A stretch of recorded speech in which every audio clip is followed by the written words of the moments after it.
given to me. Okay, that's fine. And then you went out of your way to try to chew me out, like, dude, really. I'm glad that I'm memorable for you. That's not very good. Like the worst way possible.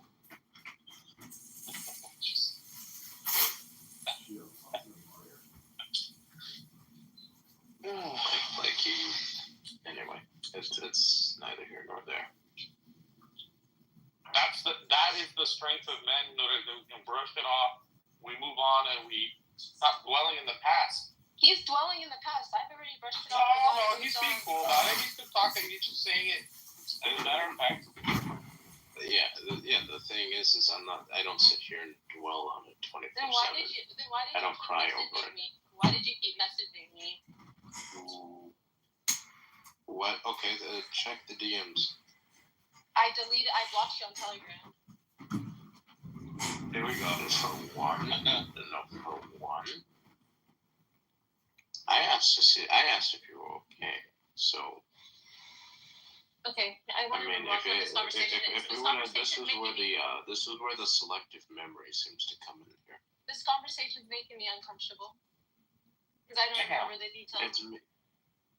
Yeah, well, I'm not. There is no real details to say.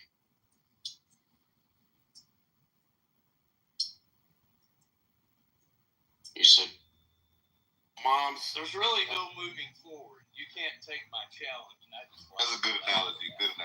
Yeah, right. Johnny, do you think? What would be the difference, Concrete, in your mother and God? Johnny, you're taking all the fun out of the conversation, Johnny. And I get it. It's you've been waiting to do your shtick for a while. I did see you. I saw you in the chat. You said Andrew asked me 30 minutes ago or something like that. And that was about 2 hours ago. I get it. You're chopping at the bit. It wasn't 2 hours. If you're gonna regale us with, You guys are really going to have your work on.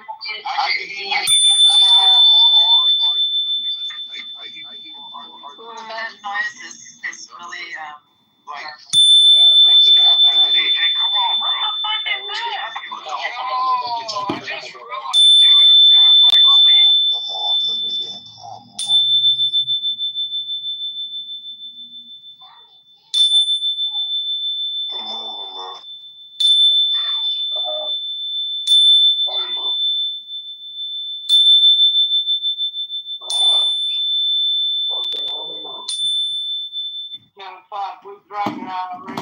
Sorry, it's like my sound attack on people. It's my Zen Bell weapon. It's how I wake people up from the slumber. Let them kick, become fascist in the process. Nothing ever. Everybody in their room, green right now. Are we really gonna go back to Ultra Derecha? Put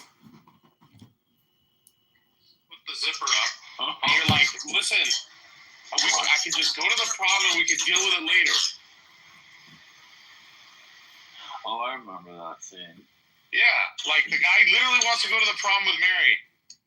And he's like, I'll just unwind my dick from the zipper later, like, as if that's a reasonable solution. And then what happens? That's like so many people in the world. That's how they deal with things.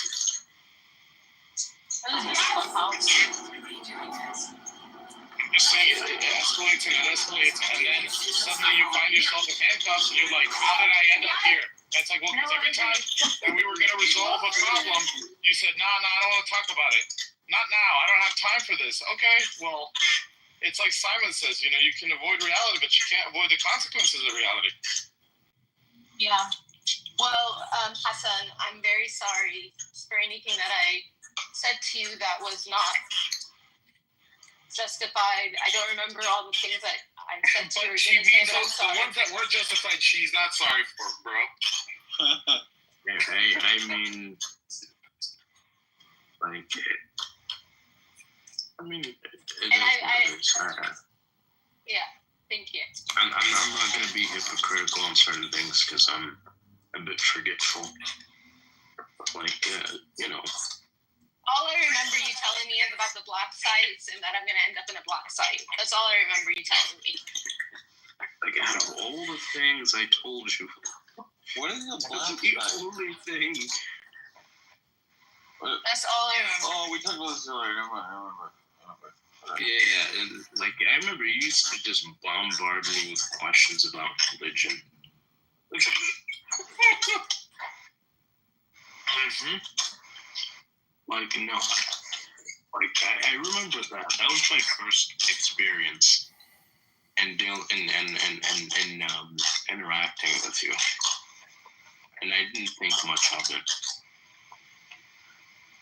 That's cool. The only person I remember from Clubhouse from back in the day is Khalifa.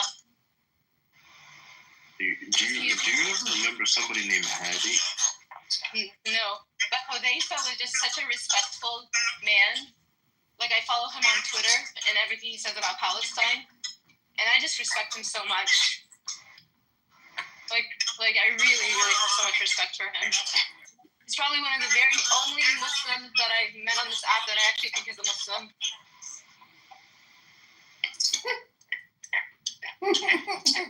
She's the only Muslim. She's the arbitrator of who is a Muslim. Oh, it's not true. The feedback is like tremendous. Yeah, I thought it was me, so I muted myself for a second, but it was still pretty bad.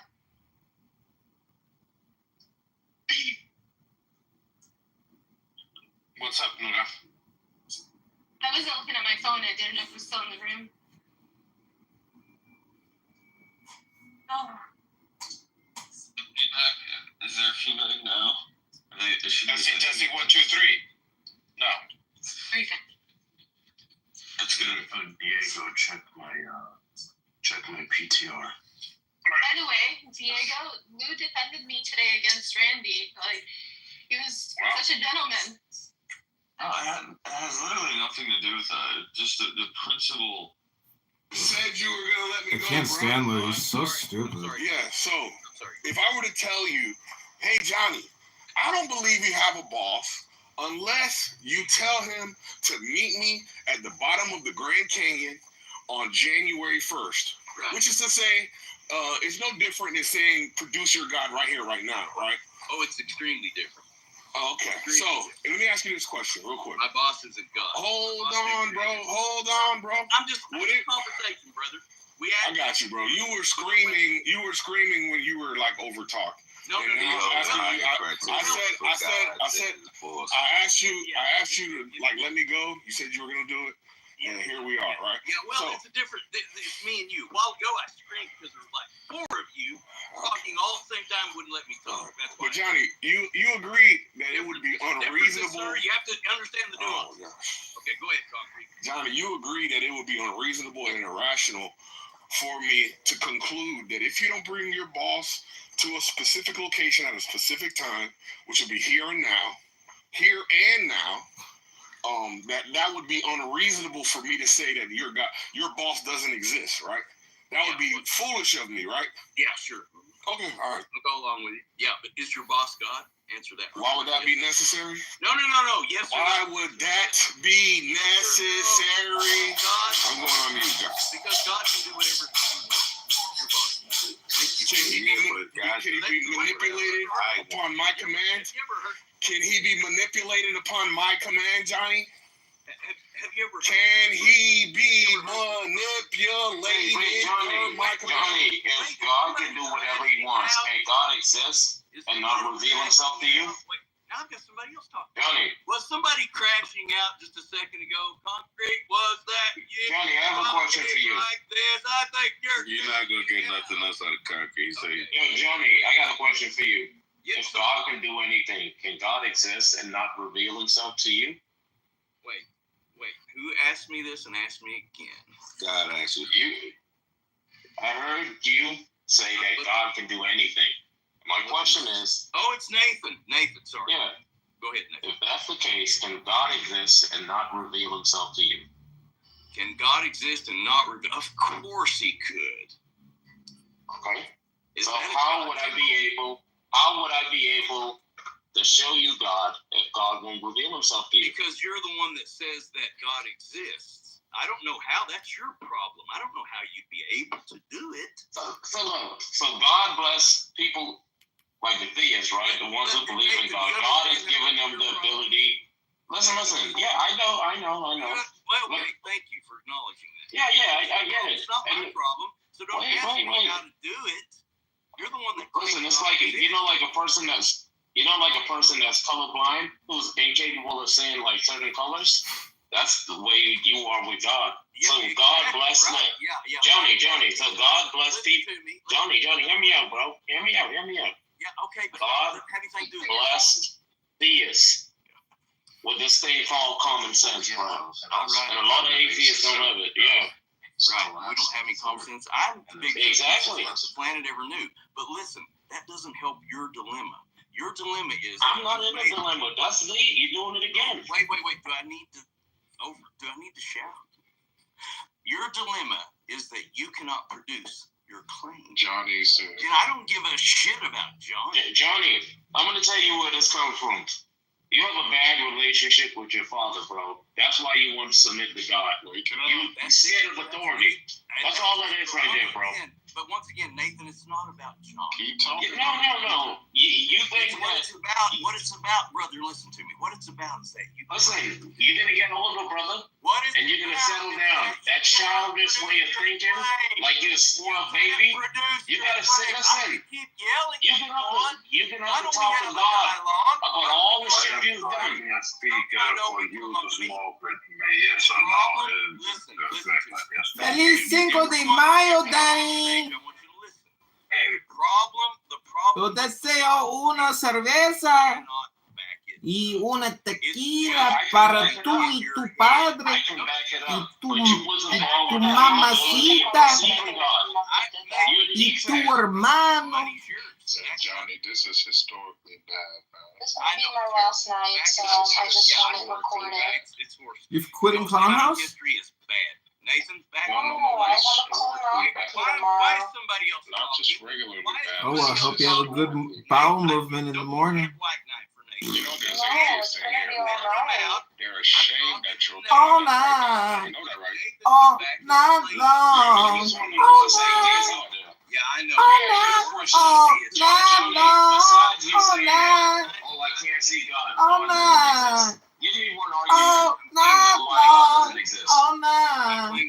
Well, you All night long.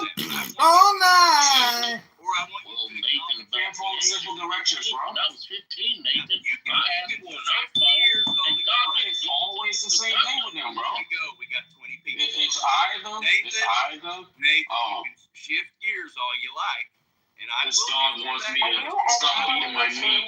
This dog wants me to not be an alcoholic. This dog wants Are you me- thinking inside your head and projecting out to me, and I'm projecting inside my head back out to you right now? Hello? All night long, all night, all So, night, Nathan, would you all like to back night up your long. That's No, a Nate money Money is was your other time, right? I was right down the street, right? In my parents' car. This is the And, dumbest. it was I going hate about people. 18 Danny, miles I an think hour. I'm beginning to become a real hermit because I really hate people. I've truly learned to hate humanity. And if it was legal, I would carry a firearm on me. And if anybody that I felt should no longer live because they are an absolute drain on society, I would probably ask them to please step aside. Johnny, you're not an atheist, bro.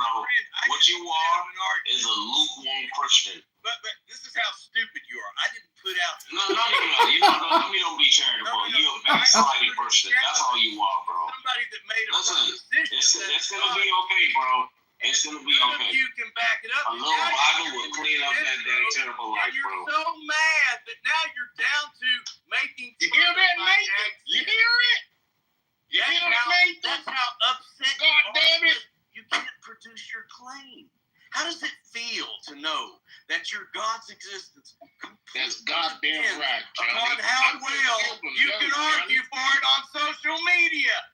How does that feel? Absolutely, Johnny. It's an empty fucking feeling, isn't it? Johnny. How does it Empty feel? fucking How feeling. does it feel? I don't know if they have Empty the as same fuck. way that people Hey, arguing about God. Nathan, whenever you don't want to run, I don't know you why can people do this. answer my question. Bro, I got you figured out, bro. You're a dime a dozen. Yeah, I If I was drinking. Dime a dozen. That was funny. Why do you want to live Sounds forever? like you are I don't. dime a dozen. Just wanna She live healthy. said, well, actually, I'm boys good like to you go as now. well. How old are you, Danny? You mean you feel healthy You're now? cut overrated, No, I'm good to you're go now. lush, Like, and I can hate it. possibly And find the grass now. stains on my knees, it won't mean a thing.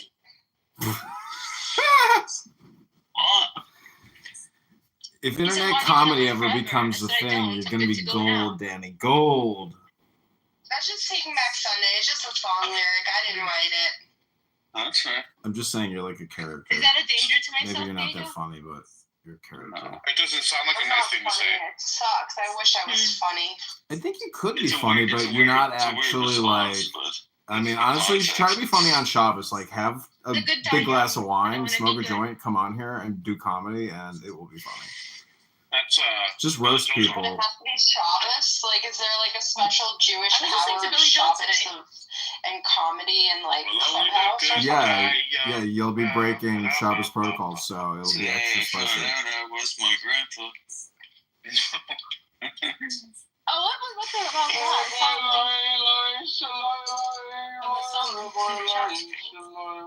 I think I missed that conversation. Jeez, you guys must really be bored because, like, I haven't heard an intelligent thing in, like, at least an hour. I mean, are you all, like, doing something productive in the background or something right now? What's happening? You heard an intelligent. You're saying you heard an intelligent thing. Listen, Luges, Loges, whatever you call yourself. I mean, what are you going to do with the rest of your life? Because Clown House ain't going nowhere. Man, if I knew the answer to that, does it concern you? Yeah, I listen to people. I've been listening to you guys this room all day. I mean, it's a miracle that Diego finds the time to actually host a room all day long. It's just remarkable usage of time. Clearly, he's developing an ingenious business at this very moment.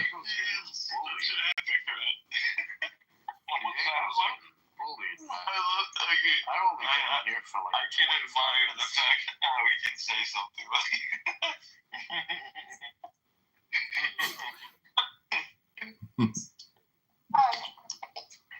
I mean, I know you went to the gym, Brincesia, but the fact that you're on here while you're at the gym is a net negative, stupid. You got to turn the phone off when you go to the gym. Don't be one of those losers at the gym looking at their phones.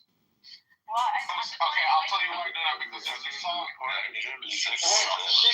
She's got it set up so she can see her ass with her lemon Lulus, and she gets mad when people walk in between her and her camera. Put down the ducky. It's from Sesame Street. Put down the ducky. Oh, this is Diego's. Can we play Barney? There was this guy on the leg extension machine today looking at his cell phone. This guy comes up. He goes, "Can I hop in?" He goes, "I got one more set, man. One more set." And the guy sat there and looked at his phone for 10 more minutes. And the fucking loser sat there and watched him look at his cell phone for 10 minutes. That's abusive. You watch the Hooters? Then there's another fat girl on the leg extension machine. There's only 2 leg extenders, and she's also on her phone for 15 minutes. It's like, you fat fucks, stop using your phones 24 hours a day. So it's better to have your AirPods in and your phone away from being charged. I've never taken my phone on one of my runs in the morning. Like in the military, you're not allowed to run with fucking music in your ears because you'll get run over by a tank. The point is, you're not getting it, that people are looking at their phone for dopamine. And, I do this like the way you guys do it, but the point is, I'm at least recording something, creating a record of this, but most people are just looking at their phones for the dopamine, but they're not actually creating anything. So it's a very bad trade-off. It's dopamine for no gain. You think that because the replays are on, people are going to remember this shit? I just do judo and wrestling exercises at college. I know. Did that for about 3 hours. It's like an empty hole. Well, I mean, you keep throwing a hot dog down a hallway and expecting to please and shit. I don't seems like a normal. I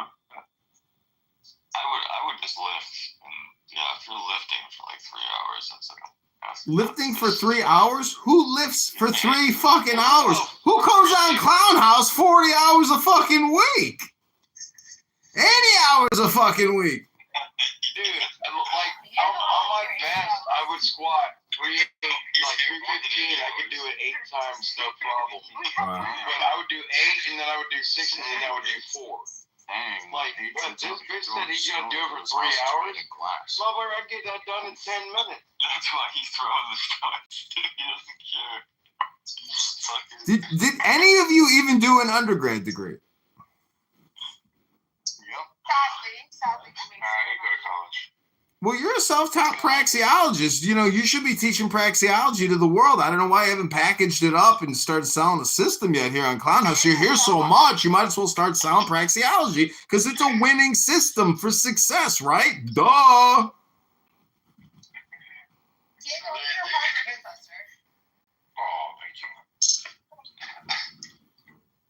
Dave is definitely the loudest guy in the room. So what that meant saying is, so you guys didn't pay for college to go through college and then use what you learned on Clubhouse 24 hours a day. Well, yeah, I use what I learned at school. Lou, people are saying you're boring. All right, you're getting sleep emojis over here.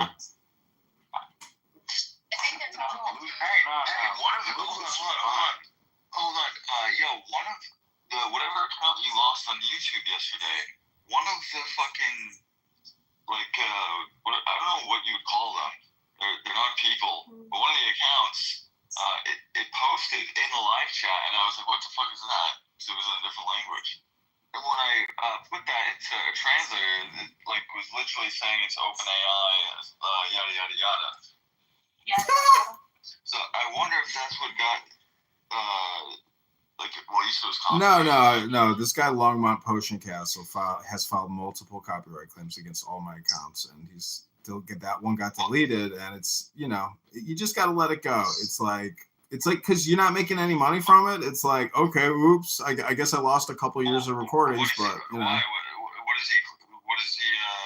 Nothing. It's his name. It's just his fucking name, Longmont Potion Castle. He's upset that I'm creating YouTube videos called Longmont Potion Castle prank calls, and I'm just putting Clubhouse videos up, and it's like diluting his brand. So he's obsessive about it, and he has filed multiple copyright claims. Yeah. Is it that guy that you played one of the recordings where you're like losing your shit laughing? The pizza. I want to order 3 pounds of pizza. Is that you? I think maybe that's the Mary Kate Ashley pizza party video. I think. I don't know what you're gonna do. Lou, do you even have a YouTube account? Do you have a job? What do you do here? Who are you? I'm a professional father. No, I know you go to Costco and you're a praxeologist. I've seen you in your jalopy, but Lou, what do you do? Do you live in your mom's basement? Do you rent a studio apartment? Do you have a job? Do you have savings? What's going on? Hello? No, I'm basically burning. I need to get a job. I'm burning through all of the savings I have. So. You have savings if one decides to stop being successful. Well, I mean, what do you? Why am What are you gonna do? He's burning through the mid-eye oil. What are you gonna do? You gonna go work at Jiffy Lube, change oil? He's Hold on. he's Did I screaming. He's Yeah. screaming to somebody else. No, I got another room. I got another room open called Chillas and Clowns. Doc is in there. Not gonna have me, probably. No, Abby is in Clown House Comedy Room under the name Deborah. I mean, I'll go in. That was you. No, Deborah's Abby. It's gotta be. So damn far down the hallway, I don't even see him. I'm in Where Art Thou, the Ultra Dereche room with Diego Portnoy. Diego Portnoy? He probably did it himself. I think he set it all up himself. I think Portnoy was the one who told him to put it on the sign, and it's fake outrage, and he's just paying for this trip. It's all a giant setup. Fucking delusional retard. Jesus. That is ultimate derangement syndrome right there. Ultra derecha syndrome. That made me laugh yesterday. So I don't get why you would send him to Auschwitz. Like the fuck the Jews is like. Is it not clearly about fucking the war that's going on now? Like why Auschwitz? They aren't denying the Holocaust. That's my whole point, bro. That's like why you know it's a psyop. Did you see one of the posts where he was like, I won't fuck their lives up or whatever if they're willing to do some. I forget how he phrased it, but there's a thing called there's anti-Semitism classes apparently. Of course. Did you know that? That's literally whatever you see on the media TV. That's a class right there. No, but like for him to phrase it that way, it's like, is there actually a program that like you get ordered to, or that you could, I guess, take or pay for, where they teach you how to not be? Oh God. we have to teach them how to not hate Jews, and it's like, well. It's like simultaneously kind of. Well, you could also just go to the psych ward like Nora and have some nice Jewish psychiatric nurses, tell you how pretty you are, and then you could come out and be like, "They were so nice. It was my re-education. It was exactly what I needed." You might want to tell the judge exactly what happened to you and why you were screaming that stuff out, and and just be honest about it. Say, "I have been influenced by online trolls. His name is Diego. He lives in San Diego. He's a fucking Nazi, and he hangs out with Nazis. And I got brainwashed by a couple of Nazi Jew haters, and this is what happened to me. And I was having a mental health breakdown, and I'm sorry." No, hearing all the Jews and the Zionists say what they said, I internalize that stuff. And that's why I leave the room now when I start talking about it too much, because I can't handle it. Well, what you need your defense has to be mental health crisis. You have to get a psychiatrist's note saying this woman suffers from this diagnosis, and the online media was driving her up the wall, and she apologizes profusely. You've got to make it into a medical health crisis issue. That's your legal defense advice from me. Trust me, he knows. The judge is going to look leniently on that. If you go in there with some type of political position and you don't bring a medical diagnosis up, you're literally going to have bigger problems. So you have to say exactly, the truth, that you suffer from mental health issues and that you were having an absolutely atrocious day, and you were having an episode, and that's, you have to have a witness. You have to fucking have a defense. If you think you're going to walk in there with some bullshit ass attorney, a court appointed, who's going to even present any type of evidence or follow any procedure. That's why I'm writing my own motions. Jesus, I don't know. What are your charges? Because, you might, I don't know about writing your own motions. Like, you could write your own motions, but. This is my charges. Hold on. My charges are. People that have mental health issues go through this shit all the time. Like, this is what they ask you. Do you have any legal problems? PL 240.33, PL 140.33, you know, So that's not just bad. get the titles and tell us what the titles are. I mean, I'm not going to Google it for you. No. And then I have also. Why? That was mean. That was rude. Diego, what is that sign in? Sorry, Lou. What is that sign in? Like that looks like an S. What is it? How does that read? Fiction. What is it? Fiction. Section. And so CPL section 30.30, I could file a motion under that. Well, we don't know what that means. No. We don't know what that section is, dude. CPL, not that. That one is for a speedy trial. The other one is CPL section 170.31A. That's what I can file a motion under to dismiss. Oh, that one could work. I don't know what that is, dude. Yeah, you could file your motion to dismiss, but you're going to need to include a summary statement why you're asking the court to dismiss. And then I have to. When I'm just waiting to get my mind a little bit sharper because I'm still under the influence. So when I'm maybe. Well, you can use Grok or ChatGPT. Is she in the Matrix? When's your trial? When is your trial? Would you take time out of your busy day, John, and do this for her? No, he is. No, I mean, I'd be happy to look at whatever she prepares, and I could give her my opinion. Did you prepare it for her though? I don't want to do all the formatting. She needs to try to do it. Do at least a first run, and then I could touch it up. But I'm not going to draft anything for anybody.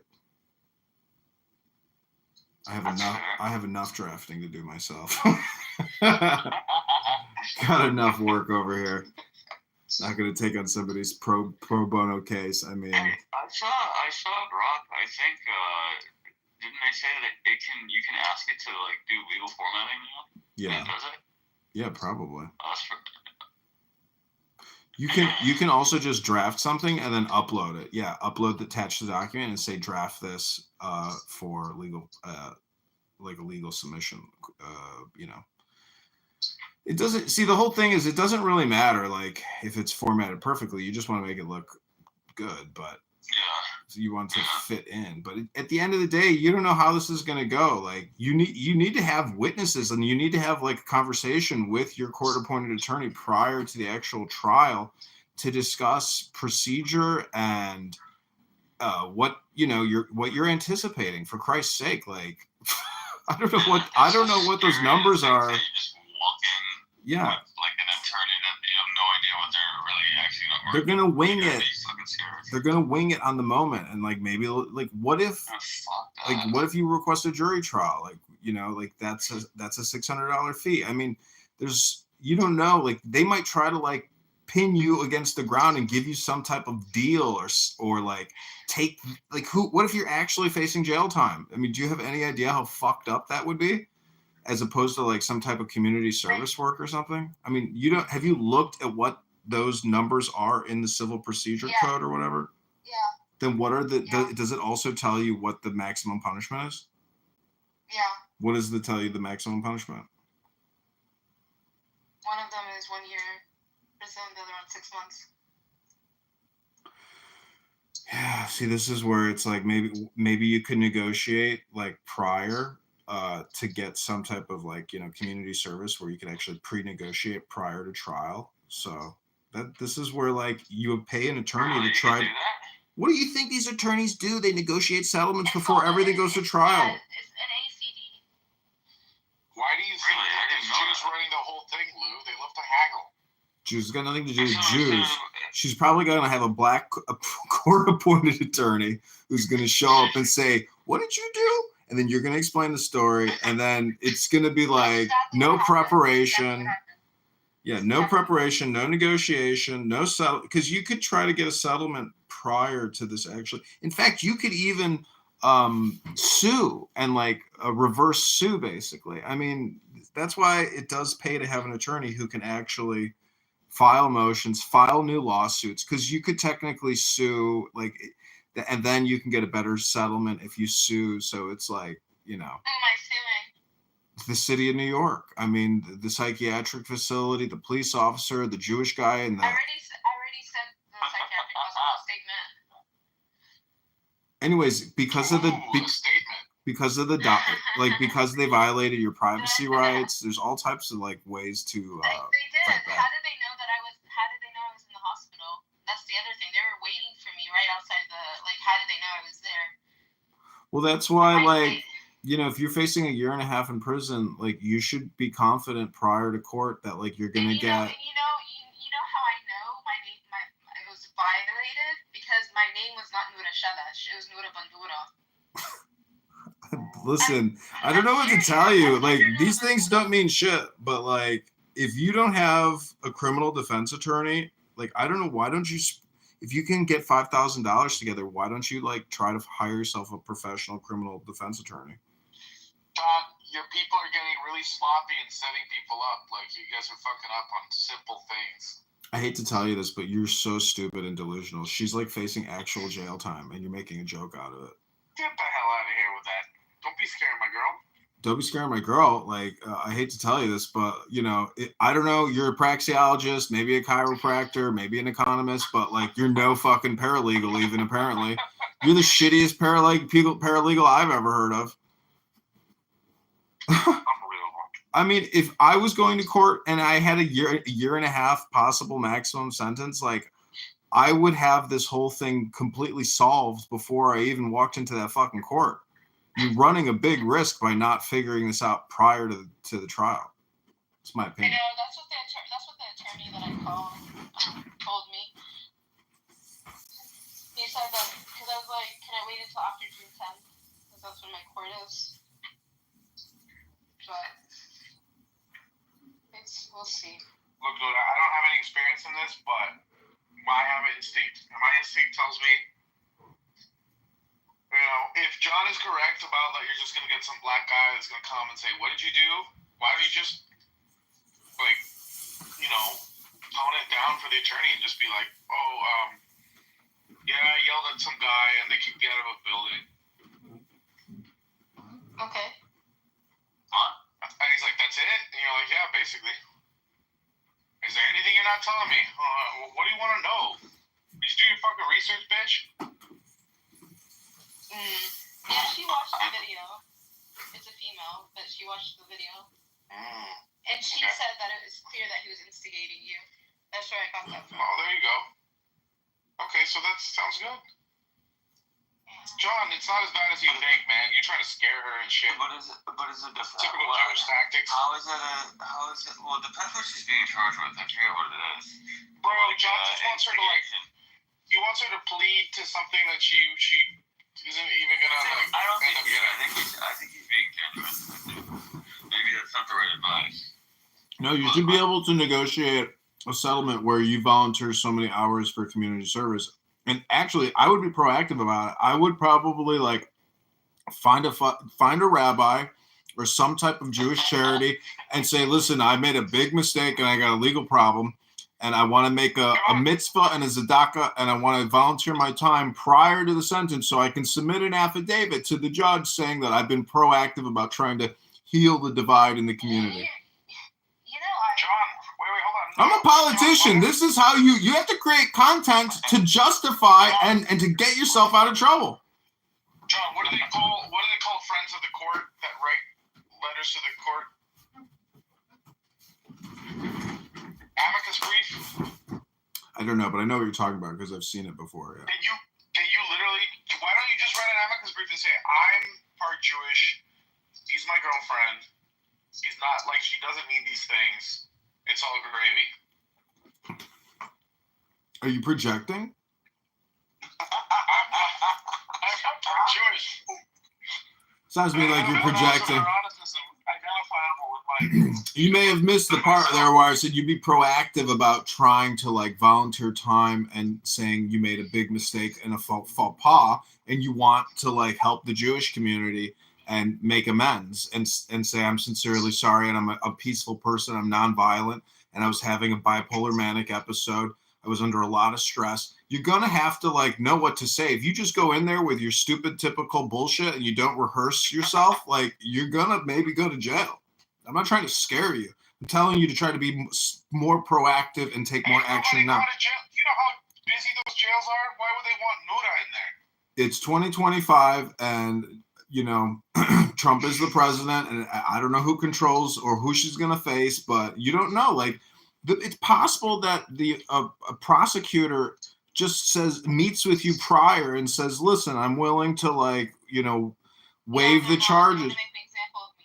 Ooh, so this is why you've got to be proactive and strategic and conservative and swift. You have to be swift. That's the big word, swiftness. Did you not get arraigned? I was arraigned on March 10th. Yeah. And so, who's the prosecutor? At the time, it was another African American woman. I don't know her name. So it's wow. Okay. And then you say some of the evidence was like you calling people niggers. So she just told the whole story to the judge right there when you got arraigned? No. Oh, okay. She went up to the bench. My attorney went up to the bench and said something to the lawyer because they wanted me to have supervised release. But before that, it was going to be a big bail. But I think some people made some phone calls for me. I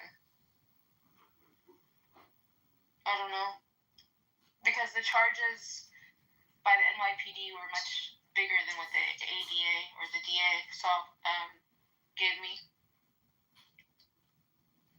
Isn't that usually the case? Or no?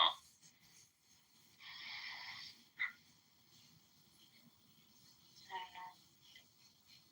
Wouldn't they just like charge you with everything when they arrest? I really hate that Adrian is streaming this. So let's not talk about it. But I was wearing a hijab. You could kick him, I guess. I mean, I think he's giving you good. He is giving you good advice. But I see. Look, Diego, I'm a nobody, but I don't think you're not going. They're not going to put you in prison. He'll be back.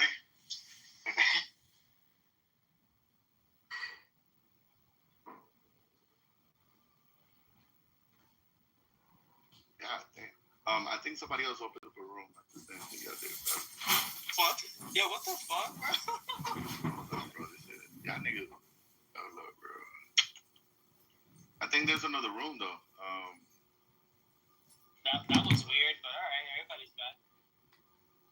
Racist, supremacist racist in this nation, what would the visual description be like? Okay, well, there's two of them. There's two that get on my nerves. Oh, There's two. really three. There's really three types. There's three types of racist people. So there's okay? okay, all right, let me hear this. I gotta hear And one of these racist people, you know what I'm saying, y'all gotta have some more grace on them because there's something called a repentant racist, man. They don't get enough time. But let's go for the other one. So the first one is the real estate racist. It's the person, it's a group of people in real estate, and they make it hard for white people who try to do business with black people, and they make it hard for black people who try to acquire property and assets in real estate, right? And then there's the southern disloyal American racists. Okay, that's them, and you know they are. Here we go with the blockbuster hypnosis. Okay, wait, maybe this is one of them, or this is a descendant. I don't know, but no, man, you guys kick this dude out. He's recording. Yeah. Keep going up to young girls on a bus. Yeah, definitely. You ever get that bus cam footage from when you attacked those two young girls on a bus? Yeah, white people, we have our own issues. We have our own issues. We're trying to figure out why black. Are you done? Okay. So, you know, and the other racist person that we have is the white southerner. And this person, they have, you know, overalls, you know what I'm saying, good sized belly. They don't speak with any enunciation or a proper pronunciation. Okay. They like to wave that flag in the South that said that we don't want to be American anymore. All right, I don't like to speak too much on that because it hurts my patriotic heart. I'm just trying to. That's the other type of racist. You know, they're very quiet. They mind their business, and they like to stay in the outskirts. They don't like to live in a city. to be around that. So yeah, when you got the repentant racists, you know, that's the white person who, you know, they just minding their own white business, living their own white life, you know. They don't dislike blacks, they don't really want them around, you know. They don't really know the right things to say, you know. So they're just being a whitey white black, and they're just living their life. And a lot of times these a whitey white life. You know what I'm saying? They're just living white. And then sometimes what happens with these people is sometimes they'll open up their mouth and they might say something that's not necessarily culturally appropriate, and they will get shunned. I feel sorry for this person. They have my heart. I don't care even if they're mad and they say the N-word. Look, hey, you have a friend over here. I understand. There are no rules in insults. I don't know where people get those rules and insults. Like, what the fuck? You're gonna bother me, I'm gonna bother you, you bother me. I go below the belt. Now you wanna expose me? It's fucking lame. See, I thought you were gonna be a little bit more honest. Maybe I was too naive. But I'm sorry. But I thought you were gonna be a little bit more honest. I might be ignorant. Help me out. Well, you know, if I had to give a description of the actual supremacist, you know, racist, it's actually a melanated person. It's actually the person who makes the investment into the belief that racism is at their doorstep every single day that they go and open up the door and walk through their own threshold. Like the view, it's like they perpetuate it. That walk through their own threshold, and they believe that as soon as they walk through that threshold, you know, the world is out to get them. And that is the true racist. Right, I don't think so. Continues I think to it's the fuel. ones that don't know, or it's the people that know that aren't really like, they're purposely pushing a narrative, knowing that like what they're saying is like they're being dishonest. Like the view. I don't believe that Whoopi Goldberg really thinks that like black people are like, everything that she says. I don't think she says it with conviction. And the people that essentially she grabs a hold of and like pulls at their heartstrings, those people, I don't think they're the ones that are racist. I think that they're just Whoopi Goldberg is one of the most racist people on daytime television. Like, what are we talking about? I guess the point is that it's the people that know what they're fucking doing. Whoopi Goldberg is extremely racist. Wait, Aaron, because that's what I said before. I said it's the people who wake up and literally these are the people who make the intentional effort to put into this belief system, because that's what, I'm sorry, we're all adults in this room, but what fuels you as a being is your belief system. Yeah. What you believe is what literally fuels you each and every hour of the day, is what you believe in. If you didn't believe in something, right, then you would see the side of that as well. You would see, if you didn't believe in God, for example, you know, there's a lived experience that you will have if you don't believe in God. And I'm just starting to think that when we have these conversations about who the racist is, who is against, what was it in the room earlier? Andrew, you're right. Let me finish this one sentence, because we were talking about diversity and inclusion earlier, and there was this girl on the stage, and she was like, you know, those who, it's a detriment to the business owners if they don't have this diversity and inclusion, because they're making a threat to themselves. Like, but who's going to put action into that threat? She's like, the public. And I'm thinking, yeah, you're fucking delusional. You really believe that the public, the mass of this nation is going to be the ones who put the action into the actual threat. No, it's gonna be the individual with a fucked up mentality, with the selfish, narrow mindset that somebody's out to get them every fucking day of their life, that they can't make sustainability happen for themselves and generate prosperity for themselves because some fucking mystery person who just so happens to be white is somewhere in their way. Like, it's crazy. And they actually look for it. Like, if I look for a fucking problem, I can find one. I guarantee you. That's why I come into Clubhouse. So. Sorry, I'm joking. No, I feel you, Angel. You 100% right. And you're right. I did not include them in my sediment, and I do that. Oh, you didn't give any description to them. No, I didn't. They're all white. Because, Angel, they were interestingly all male. Angel, love you. I know, I understand. But look, see, I'm an equal opportunist. When it comes to that, I don't like to have conversations around white people or on white spaces. Because the way I grill black people about that shit, the way I grill niggas about nigga shit, it's not for white people to hear. It's not. It's really not. It's really not. But you're right. I did not include them, and that was my apology. They're in there. I don't like these black terrorists, and I don't really want to go into debt because, like I said, the way I grill that shit, that I don't like the black terrorists. If I could just find them and the few other just black opposition, if I could just find these people and just move these people to an island, we can get them all out of here, But definitely, yeah, they're definitely part of the racist family of them. No, check it out. White people are not holding black people down. Black people are holding black people down. Can we not do this in front of white people, please, Jesus Christ? There is no such thing as a white person. There is no such thing as a black person. There are only the righteous and the wicked. I think they like to hear it. Like, even as a black woman, I've had rooms showing love to white folks. I've been called a dead witch and things like that. I understood as a little girl that you can't win them all. Not everybody's going to love you. But once again, it's like a broken record. All they got to do is say a black person or a black woman said they didn't like us, and here we go. That bunch of black people have to take turns kissing where the sun doesn't shine. So once again, the next time I have a room showing love to white folks, are you guys going to be there to defend me when they call me a bad witch? Or are you just happy to hear a bunch of men kissing on that? Oh, okay. You know what I found interesting earlier in our conversation was the topic around the diversity and inclusion, and I know the young lady was just trying to, get me to understand her perspective of this, but what's very interesting is that you have black people who will literally be open and they'll be honest and they'll say, hey, listen, like, I won't support a black business. Like, I just won't do it. And when you begin to talk about this diversity and inclusion and, the companies who had to be forced to create,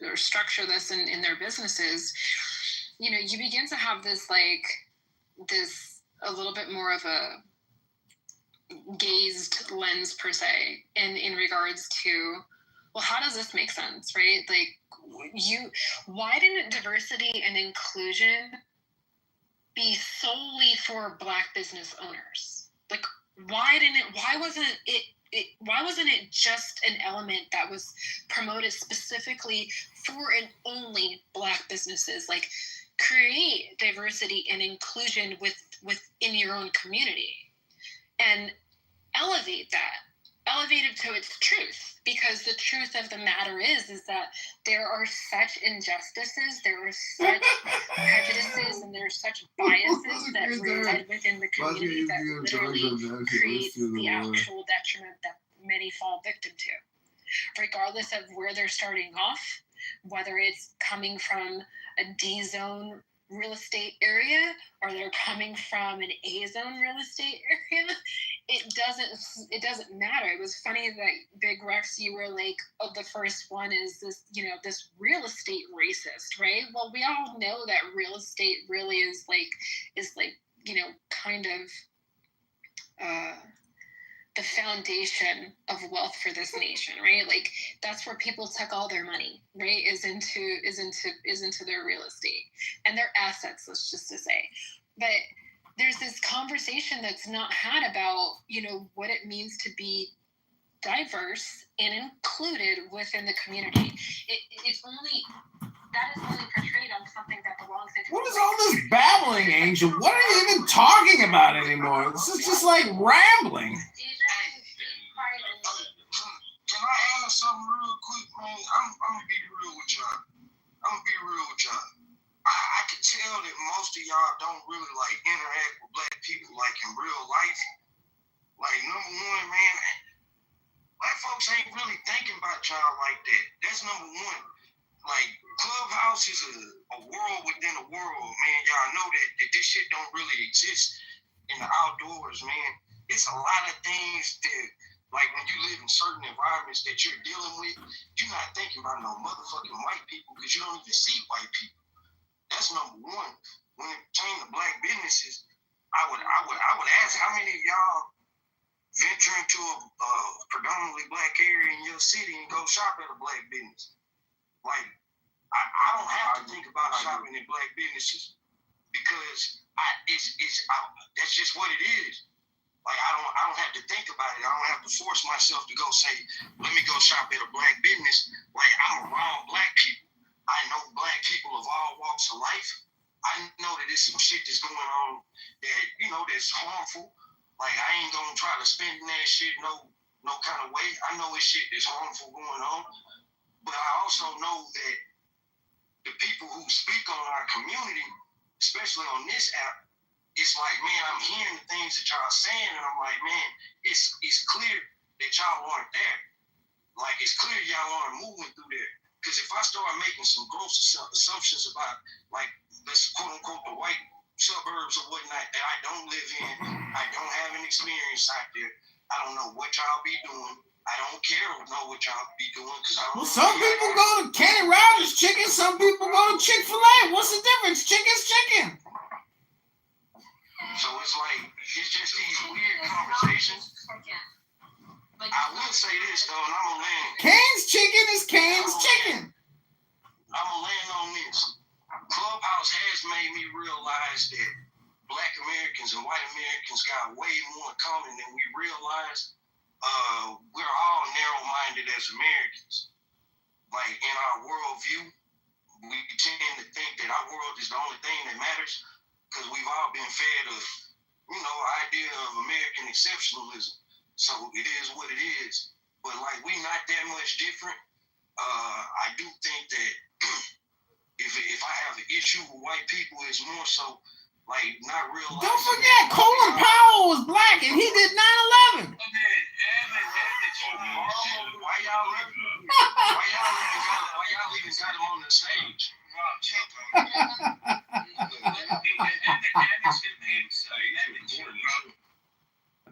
Do me a solid, bro. Just chill out for I'm just saying, Colin Powell was black and he did 9/11. Okay. No, I'm just saying, it's like I feel like a certain group of white people vote against their own interests. Like, I seen it happen right now. It's true. We had the rural white Republicans who were staunchly against school choice because they knew that shit is going to hurt them, probably even more than the inner city schools. And they still fight for the shit. Like, things like that, man. It's like, look, I get it. Like, I guess you guys so caught up in owning the libtards and all that shit. But, man, some of this stuff is just practical American shit. It ain't got nothing to do with right and left. And it's like, I feel sometimes that white Americans are too loyal to that Republican Party. And I'm going to land on that. Running off at the mouth. The Republican Party was founded to end slavery. The Republican Party pushed through the Civil Rights Act. That was the Republicans. It was the Democrats who brought in there's actually what do you call it? Jim Crow. Not only segregation, right? But in our lifetime, it was the Democrats who pushed this. Let me ask you this. I mean, since the Civil Rights Act in 1965, and I'm sure y'all gonna say, oh, the opportunity zones. What actual legislation has the modern Republican Party actually presented to where you think the masses of black people would have voted for them? Like, make no mistakes about it. If y'all were around us and y'all know us, this is how I know that y'all don't be around niggas. No. Give me 1 second, I'ma land. This is how I know y'all don't be around niggas. Because y'all say dumb shit. We would vote for anybody. We would vote for anybody that represented our interests, which is why you saw a lot more people ride for Trump this time because they felt like he was actually representing their interests. But y'all don't get that. Let me answer your question. The Democrats opened up the border and just tried to replace black people with illegal immigrants. In your face. They just tried to do it. In your face. They wouldn't go down to help the people in North Carolina. the people in Tennessee who got wiped out by a natural disaster, but they'll go down to El Salvador and try to get gangbangers brought back to your community. So miss me with that nonsense. Boy, Republican for life.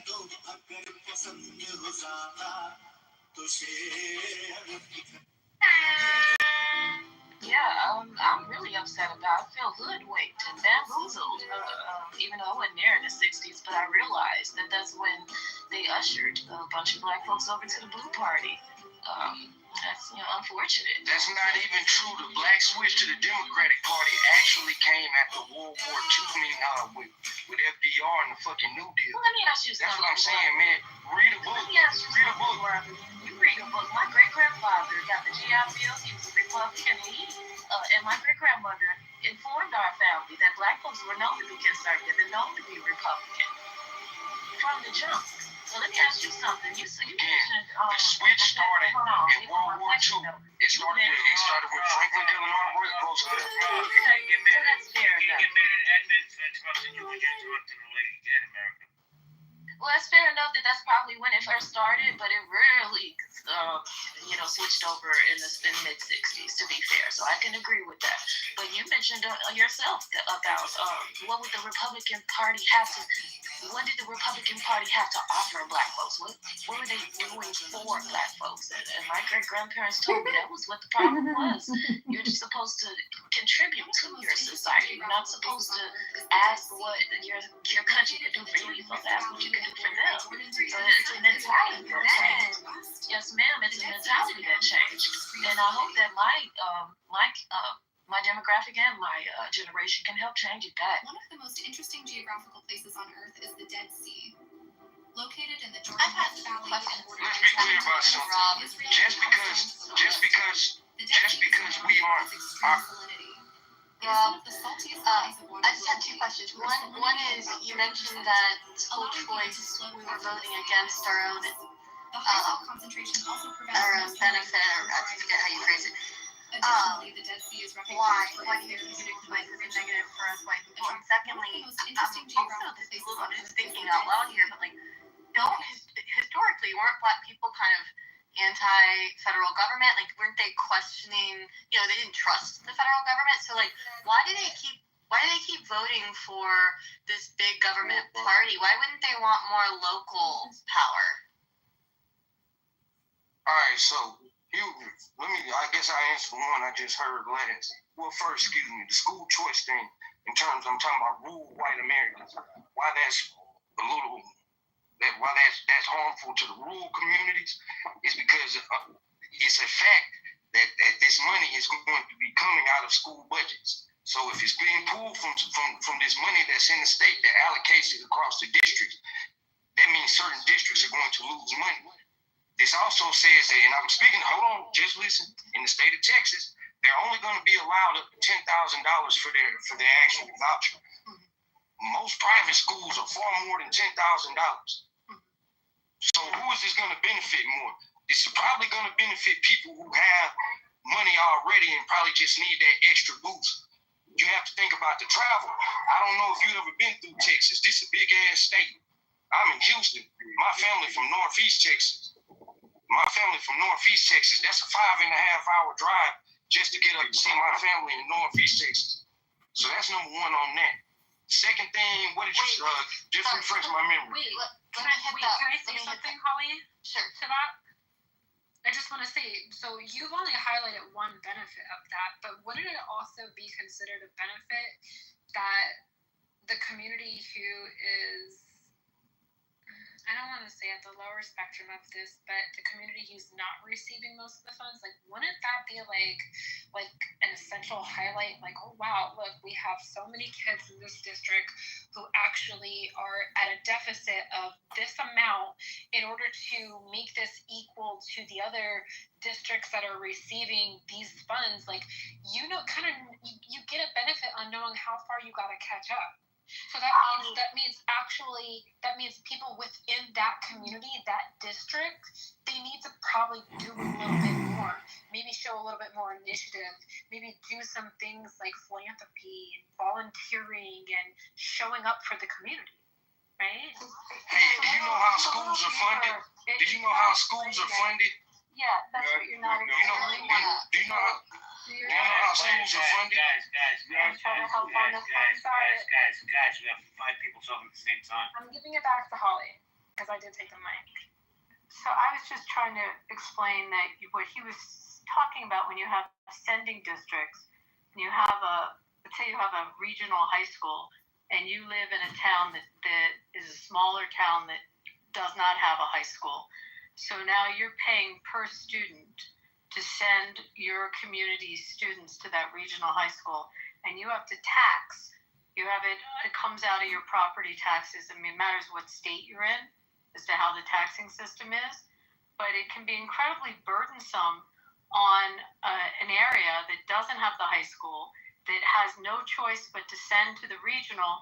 And if that regional is in an area that they decided, and this example I'm going to give happened in Atlantic City, New Jersey. I don't know if any of you have ever been there or know where that is, but I've been there. Okay, so Atlantic City built they built a massive high school, an urban high school in Atlantic City, a long time ago for like over $100 million, like an absurd amount of money, and all the down beach districts that might have had, some had elementary schools, some might have had middle school, some didn't, had no choice. That was their regional high school. So per student, they were being charged like back then. And again, I'm talking, let's say 30 years ago, I forget when the school got built, like $15,000 a kid, something like that. It was an astronomical number, and they're stuck. So the school choice would give that amount of money to kids in their district that could choose to go to other schools, and they don't have to pay for those each child going to the regional high school that they don't want to go to. That it gave that opportunity for them to have schools, regional Catholic school in the area. I mean, it just gave other choices. And I'm trying to illustrate, like, you're getting hit in your property tax. That's where you're paying. I want to clear something up. Right? What I just said. Rob, I want to clear something up too. The educational school, educational savings account, ESAs. That's how all these school choice bills are being written out, the ESA model. Right? Everyone that I've seen, when they take the money from the money falls to child, not 100% of that money that goes to that school falls to that child. It's actually something like 40%, because there's 2 different areas that the money comes from. One is, I guess, the real estate taxes, and the other, I think, comes from, I don't know, state and federal. I get it all.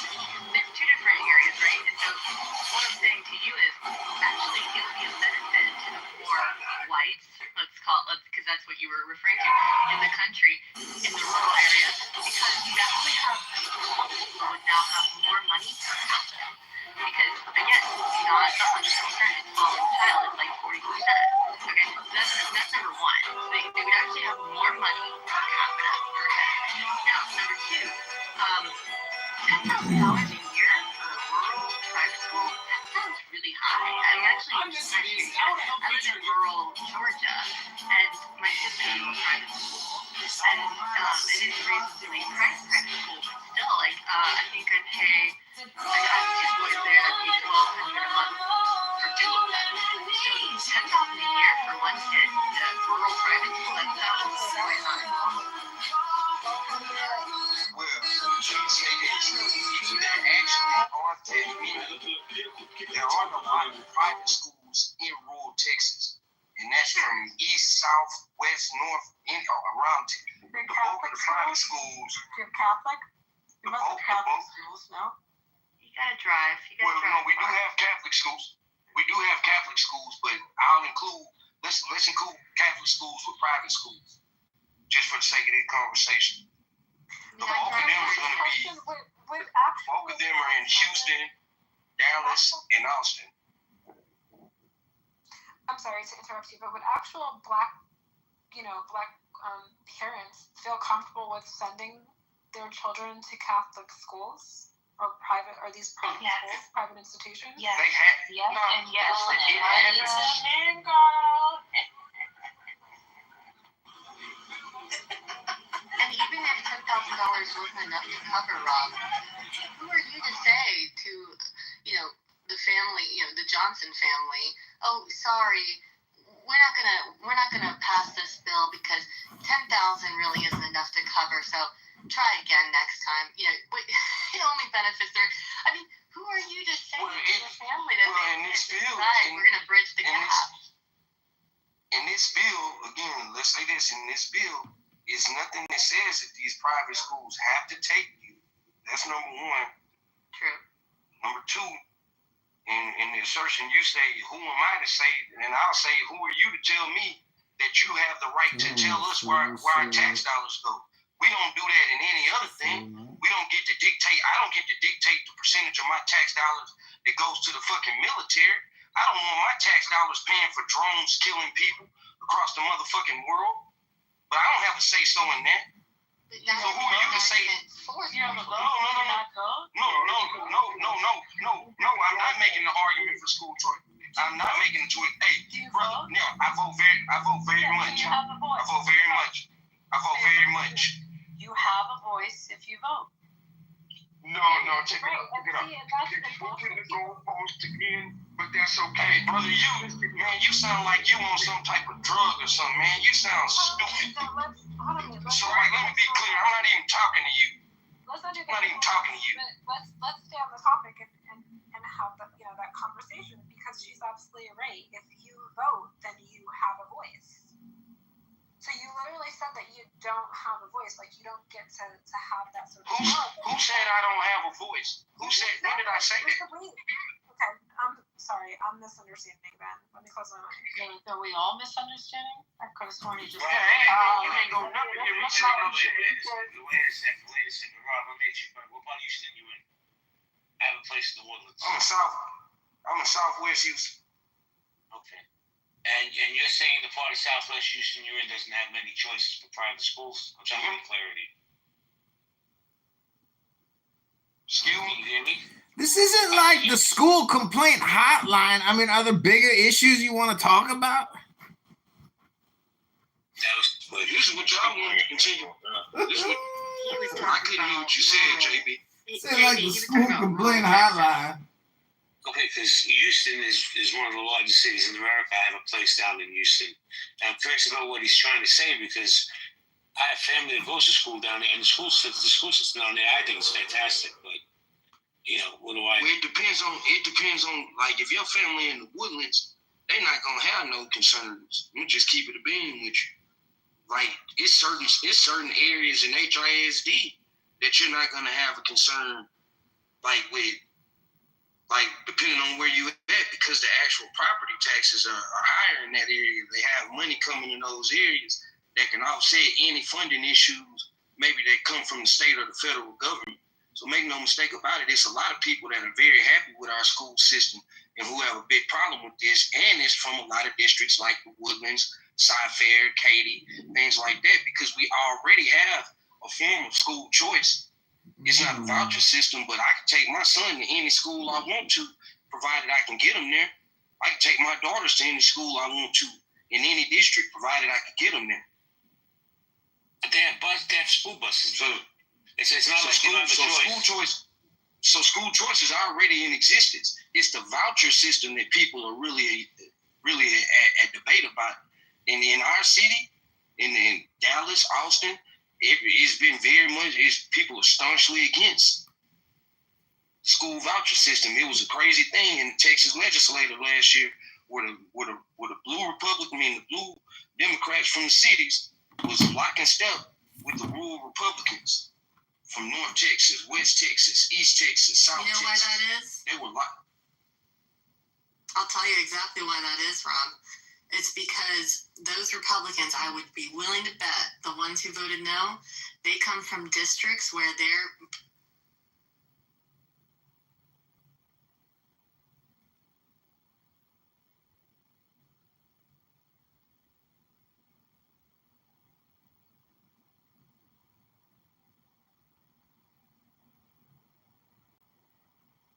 I'm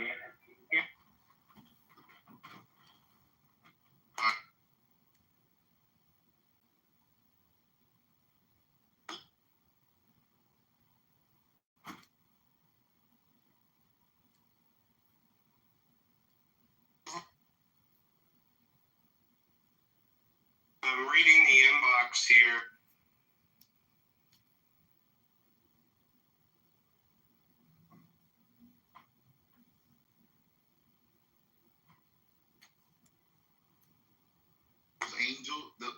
Same angels are the same angel. Oh, I don't know. NBC. That shit, you can see that shit from the highway.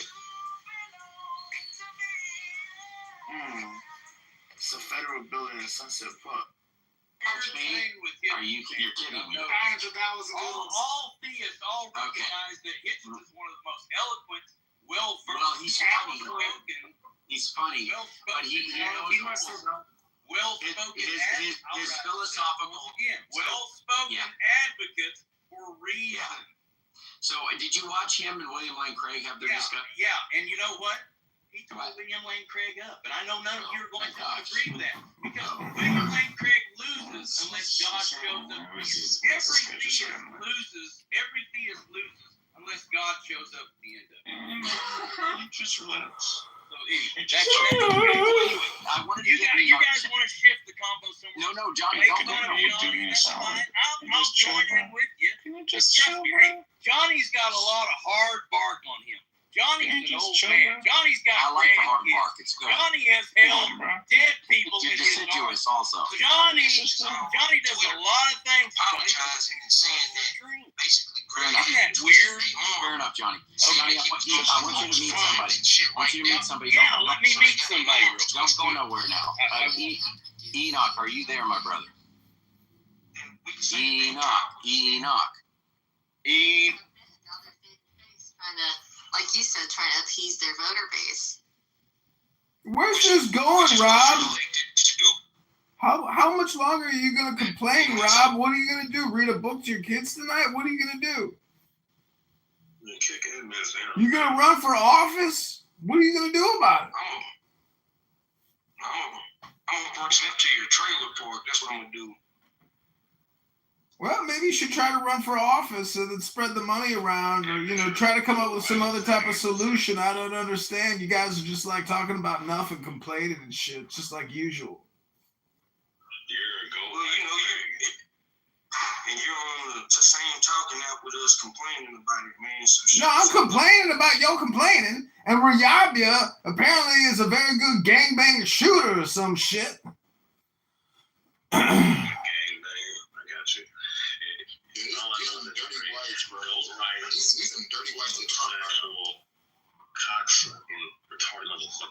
Just judge a man by his words. That's it. You are your words. It's a white man on drugs and alcohol, y'all. No, dummy. I'm just saying you are your words. So if you talk like a piece of trash, generally your ass is a piece of trash. This is why if he recording this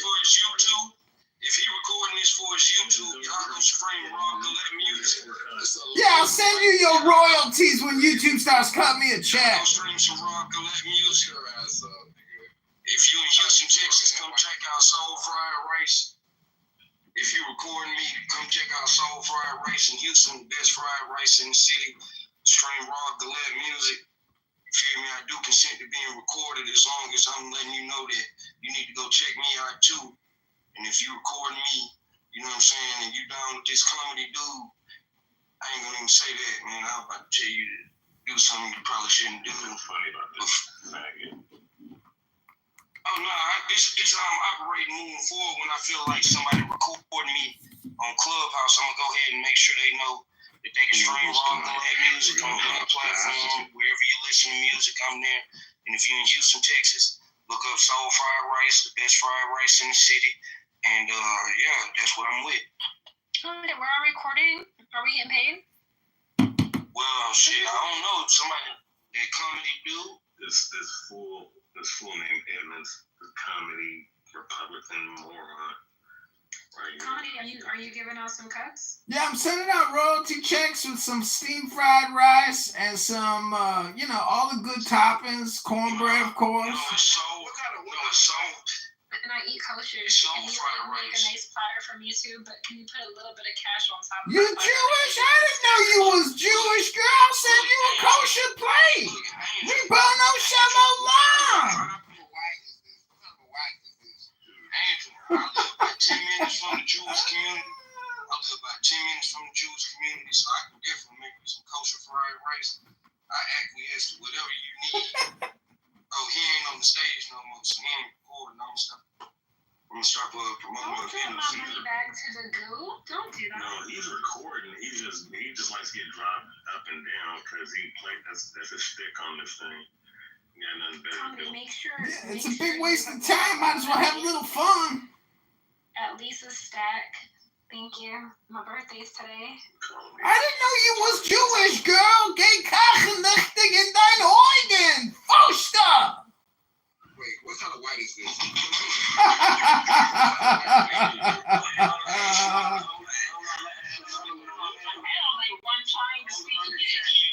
Let me just say this. Big Rex, he does not represent the white community. Just want to say that. Yes, what kind of white is he? I don't believe in the white community, and I don't believe in the black community. I believe in the American community. Again, JB, I know he's an outcast, but I need to know what type of white this is. This is just for research purposes. Is this no person? I don't like to be compared to orange chicken. That's the first thing you gotta understand. What type of white are you? Is this an Appalachian white? No, man, West Virginia is the worst state in the whole country. What type of white are you? I think he's from West Virginia, guys. Because he's definitely not a method. Man, is that Kalima? No, he's from Chicago. Yeah, that's me. Man, what the fuck? What you doing in this space, man? Stay out of these rooms, man. It's dangerous. It's a sweet girl. Don't nobody disrespect Kalima. This is my real life. Like, this damn near my best friend, man. I kill you behind her. Let's be honest, blacks have taken over the education department, and they're all living on a pension. Oh, shut the fuck up. Actually, you know what? I want to share with you, Rob, an interesting thing. In Georgia, over the school choice bill that we couldn't get passed, we actually had a historic thing happen. Our first black Republican state senator, she switched parties. What is her name again? Keisha may not know. She switched parties over this very issue. This was the main issue because she was being bullied so much by her own party and she wasn't wanting to toe their line. But she fucking switched parties, dude. Fight! Georgia. What's your name? Holly. I want to give you the record. Holly, I want to give you a recommendation. There's a song on Lil Wayne's first album, The Block Is Hot. It's actually called Keisha. You should check it out. No! Keisha, isn't me? No. You know, you have to look up this Lil Wayne. Real dick, please. Oh. That's not expecting me to eat her. That's not what I'm talking about. It's Lil Wayne when he couldn't cuss. What's up with Kanye sucking dicks and flying swastikas? Where's that at again, Holly? Fulton County in Georgia. I think she's our first black. Yeah, she's our first black Republican woman. Okay, so maybe we've had. All right, so she's the first black Republican woman. Anyway, she's America talking. Took a lot of balls. No, she was a Georgia state representative. First black, well, we got basically 8 black mayors in the state of Indiana, and one of them is a Republican in Marion County. Wow. Yeah, she's 40. Marion County is Indianapolis. Is Marion County Indianapolis? Yes. But she's the one that was in the bikini and stuff like that, trying to get votes. Misha? I don't think so. Allahu Akbar!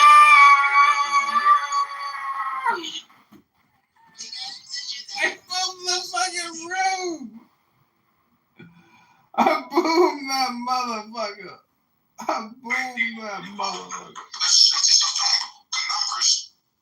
Right. So, but you're right. So now, we laid that out in the long term, right? Determinism. What that does is that rules out the idea of non-influence, like the idea that you're above the influence of external factors. That's ruled out. Now, in the short term, that's how I brought up that other paper before, because you're able to use for AI, for example, they had about 350 schemes connected to, and they were using and they did this on a wide amount of people. Like, it was not like a small sample size. And I'm gonna try to pull this out. I gotta look it up. But from what I remember, they were accurately predicting way above chance the patterns of the brain wave. It was short input sequences, and they were able to. I think it was around like 30 seconds. So they were able to capture the decisions that were being made based off of 30 seconds of recorded brain data. You know, so now, go ahead. I was going to say, just for the link, I couldn't find the paper, but I did link a Scientific American article published last month where they were arguing that those studies weren't really conclusive because they were dealing with minor, insignificant decisions like hitting a button versus like really consequential, deeply thought out decisions people see what they think of it. Right. I brought up that. So people use an inconsequential word, and I'll look at the rebuttal just because I don't want to tear down a rebuttal I haven't read yet. I like it, just want to be fair, but people use an inconsequential word, or excuse me, inconclusive word, and the inconclusive in science is kind of like they use this for every single disagreeable outcome. So if somebody has some personal stake in fucking free will and they really want it to be true, and they also have contributed to peer-reviewed studies before, all they have to do is say, "Oh, this is inconclusive." But the fact of the matter is, technically everything is inconclusive because everything can be proven wrong, or not even proven wrong, but everything can be challenged, right? But we have to just go by what we're dealing with. Right. What we're dealing with, I mean, we're saying the decisions are minor, right? But these minor decisions, I mean, okay, these minor decisions, that's almost like saying like which lane that you're driving on in your car is minor. Well, it is until there's another vehicle right next to it. And you can say, well, it's not the same, it's not a life or death situation. But picking up your hand and putting a button is something that you absolutely, like, if you don't have free will over that, if you don't have free will over that, and you don't have free will over the decisions that have years of influence behind them, then what do you have free will over? I'm not sure that's true, though, because if you look at, like, in a court of law, right, there's a difference between murder and manslaughter, right? If you accidentally kill someone because you didn't hit a brake in time or something, like, you're still responsible for that, but it's much less malicious than plotting to drive someone and run them over, right, in a way that's much more sinister, right? And we would say that person in the second scenario is doing something much worse and is much more egregious than the first because the intent is what matters. So I like that you said that, right? Because what that explains is the amalgamate of so you basically can see how they decide what makes a person a danger to society. It's not necessarily the miscalculations or mistakes that they make in the very short term or in the moment, but it's also what that person's long-term influences are. Because essentially, when you tell someone, "Hey, you're a danger to society, you're already out. We gotta put you in jail for 30 years." What you're telling them is that the course of your life over the long term and the compound effects and the chain reactions that come from an early age, plus your ability to do this, results in an unsafe environment for other human beings. And so that's why I would say it makes sense that they go about it that way, but it doesn't necessarily mean that it's because of a difference in sort of free will. That's exactly how you say that there's more will than others. You know what I mean? Well, no, that's the majority. I mean, from last time I checked Phil papers, the majority position on free will was compatible by a pretty strong amount. Yeah, but what do you know? Second, libertarianism was third. What was that? Yeah, but what do you know? Yeah, well, I'm just citing what other people are saying. Sure, buddy, sure. The majority of some experts. Yeah. So what are you saying to that? Most they're not determinists. Not the compatibilists are determinists, but they don't agree that it does. They still think that you can have responsibility in an equal sense. So that they would reject. say when you think about it? They would say that you still have responsibility even though you're determined. No, I mean that's my point. What else are they gonna say? I kind of feel the same way.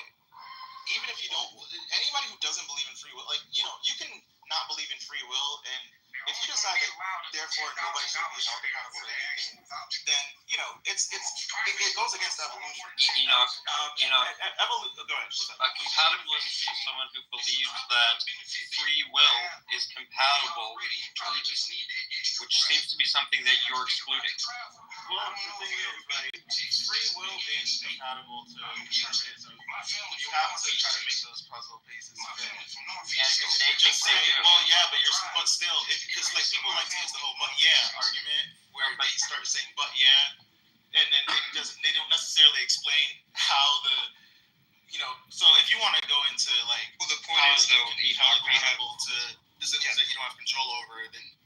Yeah, because the whole point, I mean, do you know about like Frankfurt cases, for example? Like those are typically the most common things given in the literature, where you can have thought experiments about situations where the person's completely determined to do something, and yet we would still say they obviously seemed like they were responsible in a significant way, right? Because the two intuitions we have are one that does seem like everything has a cause, and that's weird to think that we're different than that. But it's also seems like we have responsibility in a very unique way, right? We don't get mad at tornadoes or earthquakes in the same way we do about get mad at serial killers, right? We sort of assume that there's a different sense of agency and responsibility than there is with just, this is how the laws of physics are acting, right? There's a much more human aspect to it. So it's the balance between those two facts of life, it seems to us, and that's sort of where you get the compromise. To be quite honest with you, the getting mad, right? And I'm not trying to pick apart what you said, but I actually do think there's a interesting thing to look at, the concept of anger even, or punishment responses. These are utilities of evolution. So we have like basically all of our behavior, or most of it, I'll say. I'll give outliers. I don't really want to just be too. I don't want to use too many absolutes, but what you see in conventional human behavior is a method of information trying to continue to have itself carry on into the next generation. That's what life forms do. It's all in general, including right, and so. When you get to the level of advanced life, or if you will, quote unquote, the complex life form that we are, as well as like most mammals and whatnot, you're gonna see these responses be because if there is not that response that is, brought forth by and large, then you're gonna have the human species somehow wipe itself out, or look the other way for dysgenic behaviors, and that's what's brought us here. And so when you also look at that introduces really the anthropology of humanity. Like it's like the evolutionary psychology, and look at it from an anthropological standpoint, and you see that like even our behaviors and our the decisions and the things that we consider to be logical always lead back to to information carrying itself on. Well, it's fine, but there's no reason why it shouldn't, right? Like I contend that, but it doesn't follow at all from that therefore they're like not reliable or not truth tracking. You could do the exact same thing. I'm not saying that. Go ahead. Right. So that's why I'm not sure what this relevant. I could look at a tree and say the reason that I see a tree is because I have light receptors, and these light receptors are beneficial evolutionarily because I can survive my environment better and produce more generations, et cetera, right? Yeah. But in the same way, you can do that with anger or any emotion. Like that's true. Humans do have a higher emotional intelligence because it's good for survival. But it also tells us all about the world. And just like I think you can look at a tree and see it from the light receptors, you can also use your emotions and feelings, generally speaking, your intuitions, to track other truths about the world. So I don't see why they're not any more significant. But that's the point, right? That's the point. Is that like there is, in terms of information carrying itself on, there's no utility for, say, having the same accountability response to a natural disaster as opposed to, say, a person. Because we know that there is no possible method of holding a natural disaster accountable other than, holding ourselves accountable to that natural disaster. Whereas when you hold a person accountable, you make the rest of humanity more likely to carry on its information. And that's why we have that behavior in the first place. Sure. Again, I don't see why that follows. What that has to do with anything you but explained. the initial conversation was about even just like God as it relates to free will and the idea of a God having holding its creations accountable to the decisions that it makes. in a like unironic way. It's just not. That's not the case. It's just not. You know what I mean? I mean, we're better off like not even. And then maybe I'll tap up this. I'll put it. I'll wrap this up with this, right? That leads into anti-theism because at some point, I think we all have a right to maybe decide, hey, have we? Okay, I'll put it like this: have we collectively outgrown the utility of this convention? And I would say, yeah. I would say, when it comes to religion and God, I mean, we have. You don't think that religion's evolutionarily advantageous, and that's why it's been preserved for so long? It was, but we are. I'd say, like, for example, sometimes chimeras emerge, sometimes mutations emerge that become the overall consensus. It's like, okay, the first human being to, What's your name? develop, or the first Homo sapiens to develop, Thanks for the the question. frontal lobe, or to get their hippocampus to the way the modern humans is now. That's like an anomaly. The early ones might be like, well, shit, why do you even need that? Why do you have that? But eventually, it's because that's the way things need to move forward. I consider myself to be, as well as any other anti-theist, kind of like a human being who, based off of observation and this cultural influence and whatnot, I see this concept and construct of religion and see what humanity can be without it, and live a life for myself without it, and see what we can be overall. I'm just pushing it in that direction. I'm not necessarily a big. I'm not aware of any proven example of like a mostly. I mean, there are religious cultural people that they still like company for the certain cultures, people in Scandinavia, for example, or China. There's really not any major culture I'm aware of that's lasted where they sort of reject completely a certain how they reject an ally, all that stuff. I think that does have serious consequences.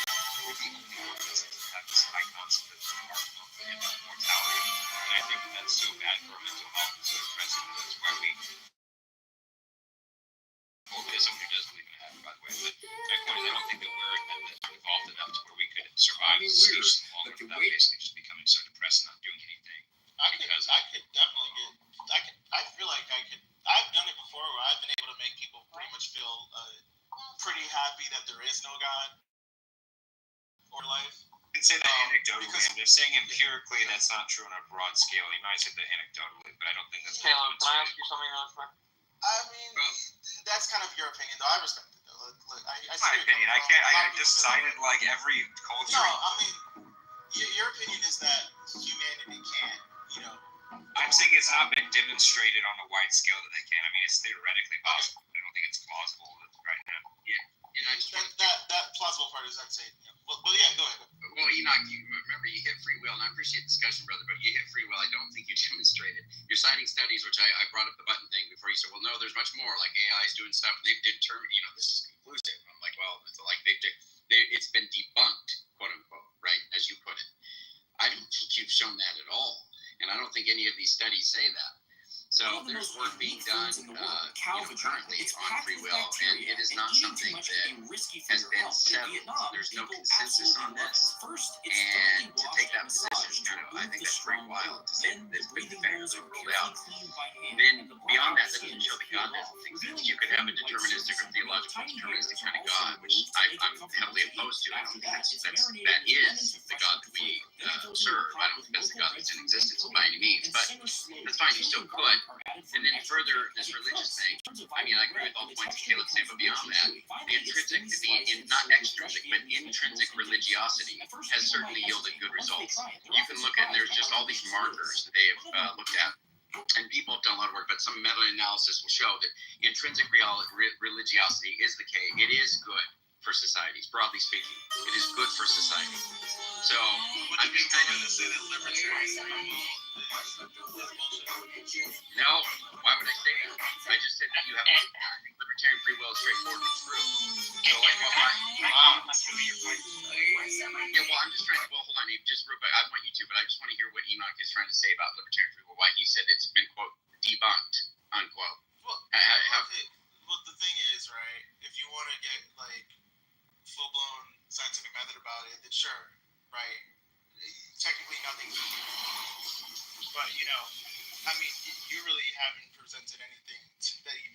towards free will other than, hey, I'm talking right now because I chose to, which is what everybody does. But when I tell you that, hey, that decision, that impulse has been generated in your brain, before you've actually experienced that impulse yourself, then I'm not sure, I'm not really sure what else you want to see other than a peer-reviewed scientific paper that has everybody agreeing without question that is, that free will doesn't exist. I mean, then that doesn't exist. Hold on, Abe. And choose me as your Pokeball. Hold on real quick, Abe. Everybody agreeing without question that free will doesn't exist? Are you kidding me, my friend? That's a crazy claim. No. I'm saying, is that what you're looking for? I mean, what exactly are you looking for in terms of... I'm just saying, no. What I'm saying is if you get a broad consensus that free will is impossible, that it's been debunked, okay, cool, let's talk about that. But that's not what you have. You have different studies showing different things where they can map out the brain and say, okay, your decision looks like it could be, there's some kind of pattern in the brain. It looks like this was the pattern, and this is how many So seconds what does quantum mechanics play this, by the way? Because on the quantum level, you really can't account for like perturbations and different fluctuations that you wouldn't be able to measure in an MRI if that could be happening, right? So I think pure determinism on the physical level is pretty much widely rejected now. Yeah, so you have to again, the burden of proof is now on that. It's unlikely that there's quantum effects that affect the indeterminacy or determinacy of the brain. The brain's too wet and macroscopic of an environment. But that's very much so besides the point. If Abe wants to ask Andrew a question, or if you guys want to keep going, I'll shut up. But I do want to ask Caleb a question at some point. Yeah, Abe, thank you. Abe can go, and then I'll go after Mel. You after. Yeah. Thank you, guys. Andrew, it's just two things because you've been in the room for a while. We got sidetracked when you were talking to who was it? Johnny. I was gonna guess me. Yeah, thank you, Johnny. So it was just that Johnny was just making a very simple point, right? He was just saying that you're making a claim that God exists. You have the burden of proof. And then you kind of moved the conversation. Yeah, wasn't what he's saying respectfully. What he's saying is I'm just saying what. No, he had a challenge for all believers, people he hasn't even met yet. So it doesn't have to do with their claim. They can believe, but he doesn't have to know that. The challenge is if you believe, you should be able to demonstrate it. Yeah. Demonstrate to God. That doesn't follow. No. If you. But the point is this. We're going to say. But you should acknowledge it.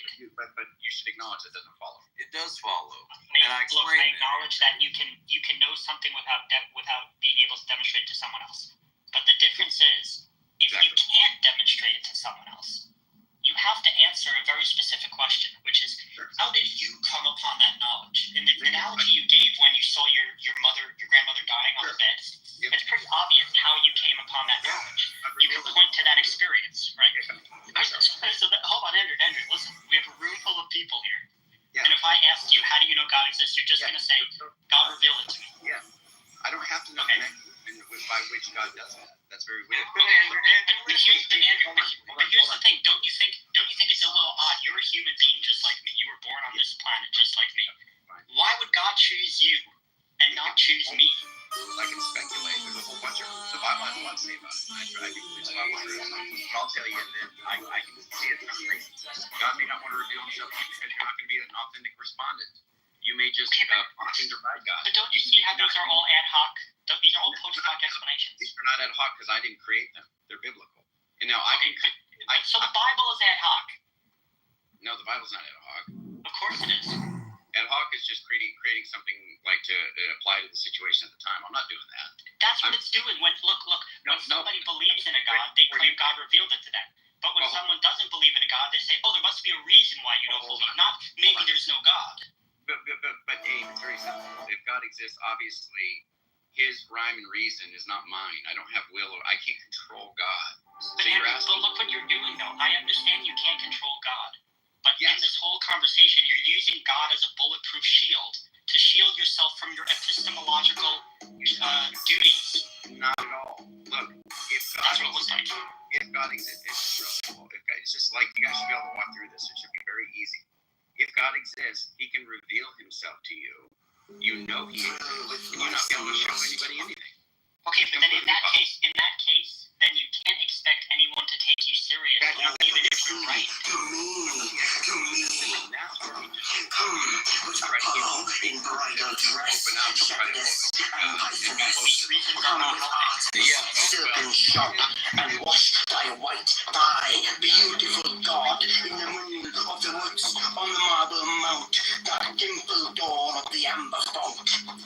Dip the purple of passion prayer in the crimson shrine, in the scarlet snare, the soul that startles in the eyes of blue, to watch thy wantonness weeping through the tangled grove, the gnarled ball of the living tree that is spirit and soul and body and brain.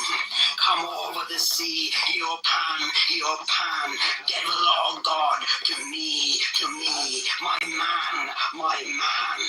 Come with trumpets sounding shrill over the hill, come with drums low muttering from the over.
Tell me that you have not received. Tell me that you.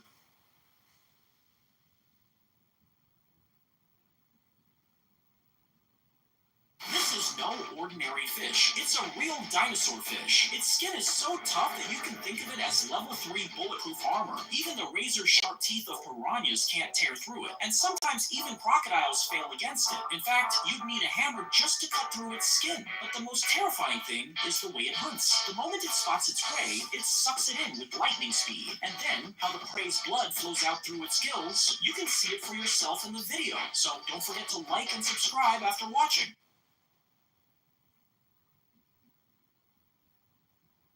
Over the sea, to me.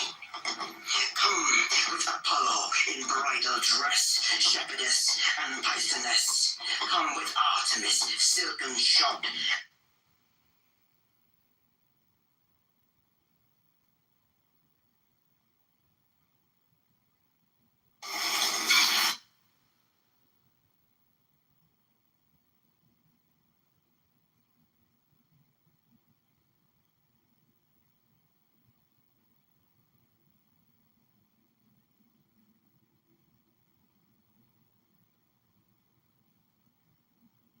Africans, is it because you're black? Are you oppressed?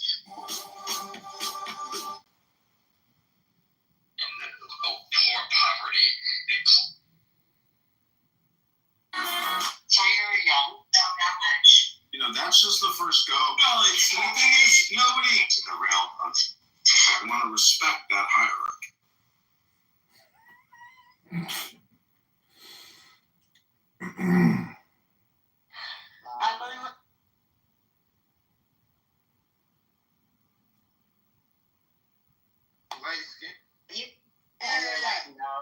Why you rushing?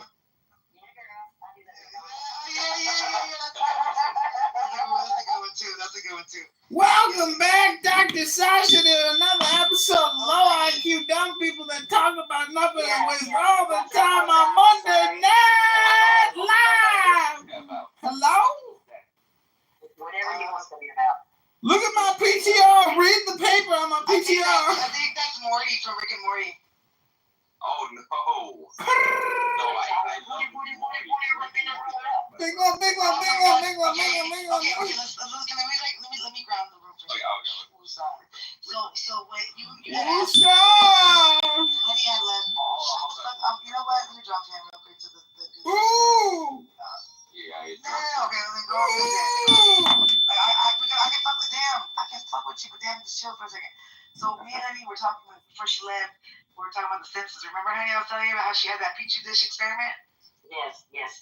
Okay, so now Captain is familiar with Rick and Morty. So you're familiar with the episodes, right? You watch it, Captain? Yeah, no, I love it. Yeah, okay, me too. So remember the episode when no, well, I'm giving you a reference. You'll recognize it if you do. If you don't know. When Rick and Morty, they had a battery that Rick had invented for civilization, right? No. I'm lying. Rick Sanchez had a battery for his spaceship. No. Rick Sanchez had a battery that he needed for his spaceship, right? So he created like a civilization that he enslaved them to just work and live life just to power his battery, like in the charge thing. It was funny. But he was their god, right? And so whatever he said, they would follow his doctrine and whatever. And it was similar to what The Simpsons did with Lisa's Halloween episode where she was the Petri dish's god, remember? And then the civilization had evolved so fast that they created like some spaceships to go attack Bart because Bart was the devil to them because he was attacking Lisa because he was always picking on her. So the civilization in the Petri dish decided that was the devil and that they were going to attack him because he keeps attacking their god. And so that's what I was trying to explain to you guys, that how we know we're not sitting in a Petri dish. Or like, what was your analogy, Anya? That's awesome. She's like, yeah. You're on fire, white people. What do you mean? Sorry, I was away from my phone and the whole other time I had my phone. Run back in here. So what I was saying is, now you gotta fucking run, feel. Look at someone for I was muted, man. I left my phone in the bedroom. And You know what you need to have your people install? One of those fucking walking escalators. You know, they have the airport, so you ain't even gotta run. You just chill out, like, bro, I'm on my way to the side. Like, see your people, like, what if you go to the airport now, but let's say the airport is fine. Like, give me a scooter. I'm gonna give you a scooter. I'm gonna be running over dogs and cats and shit. Yeah, or get the you know what I'm saying? But I don't know how that will work because it can crash the shit. That walking escalator might work. Like, okay, so what I was saying is, with Elon Musk, he keeps talking about going to Mars, right? So what if we are under a firmament and we can't get out of this place? We're locked in, first of all, and Mars is not actually a planet, but it's another continent that's hidden from us. Okay. So let me finish. You know, so what if, another option. Wait a minute, let me land. Let me land this. You know what I mean? Like, you know what I mean? Honey, we could also just stop ruining this fucking planet. Okay, right. So if there's not an actual Mars, and Elon elects all these people to go into outer space, and then he tells them, okay, well, we're going to have to put you in stasis because it's a long travel, and we'll wake you up when you get there. Well, what if these people are being put under, and they're put in these little pods where they're being utilized for their electricity in their body to power the 15-minute cities, and then they're given virtual reality, so they think they're really living in a real reality, but it's virtual, and they're being sucked. And we're being psyched? I don't know. You yourself become a Baghdad battery. You become a Baghdad battery. Man. That's the new episode of Black Mirror. So this is why. No, this is why I tell her. Depending, I remember I said I think God is the sun. Remember I said that one day. This is why I think God is the sun, because we have this electric current, that the spark that lights our life, and that's why I believe God is still the sun is still God. They're getting the sun from us now too. No, the sun is actually what's the commands for God? You know what I'm saying? Shit. No, that's deep, sister. That's deep. We don't know that though. It could be all speculation, or it could all be true. And we're in a really special place in our history, right? Because we are going through the shift, bro. It's a reality is fiction and fiction is reality. Like, that's a fucking crazy ass. Like Bill Hicks. Bill Hicks. You guys know Bill Hicks? Truman Show, man. I do, darling. I know exactly who Bill Hicks is. Yes, I do. Yeah. Yeah. No, fuck that. Yeah, like, it's good stuff. Like, he's a genius. They try to make you know what? You were good. Christians, you're not good. The Christian always say they go to God, right? And I follow Jesus, nothing, okay? But wait a minute. Christians tell you that the aliens are not in the Bible, that there aren't aliens in the Bible, but they don't even know their own book. Because the people of Enoch, they said we were grasshoppers in their sight, those are the Anunnaki.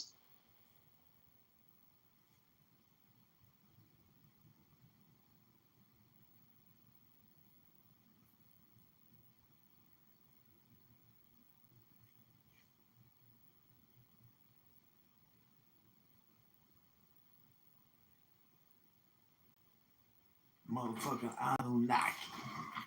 They're called defiling their own flesh. He is declared. See, at the borders, the question was asked, when will they be opened back up? And he did not state when they would be opened back up. I saw someone interviewed Damn, nigga don't know shit. Nelson the Packer don't know shit. and he was masked with gloves. Trump 2025, Trump 2026. He said that he feels really bad about what is going on, but they have to feed their children. That do you actually, hold any accountability for what's going on? He's like, yes. However, the Americans, The node operators and the miners, they get to decide whether or not, they accept that code. And if they don't think it's good for Bitcoin, why would they ever accept that code? Right? So they would be like, okay, well, fuck off. We're just not going to take that code. And so that would be a split of the Bitcoin code, and then there'd be some shitcoin that the core devs want to support. Let's look at green lobsters. Something different about this lobster than the lobster that we've in the past is that it's a bright green. That's because it's specific to New Zealand. It's clearly a spiny lobster. You can tell because it has spines all along its back. Anytime you're about to cook a lobster, you need to look for a little bump on its head. That's how you're going to make sure it doesn't feel the boiling water. Whenever you're cooking seafood, you want to make sure your water is saltier than the ocean. I just so happen to be on established salt, but you want to use a lot more than this. Anytime your lobster is too big for the poppers, I'm looking at it and it just, it's way too big. You're going to want to take his knuckles off. And there's actually a lot of meat in the knuckles too, so this is perfect. They're really spiky, so I'm using a towel. Okay, great. Now he doesn't have a face. And now he should be able to fit in the boiling water just like that, snug as a rug. Make sure you take any plastic off before boiling seafood. And go the knuckles as well. Depending on the size of the lobster is how long you let it boil. Because this one is like 4.5 pounds, I'm going to give it 15 minutes. I'm excited to see what color he turns. It is finished and it's turned a bright red. Beautiful color on it, look at that. Let's go to green lobster. If we want to use money, we have to depend on the government. Probably a fucking bank. You can take these and go take your own fucking money out of a fucking machine. You gotta get the ad money for that. And why?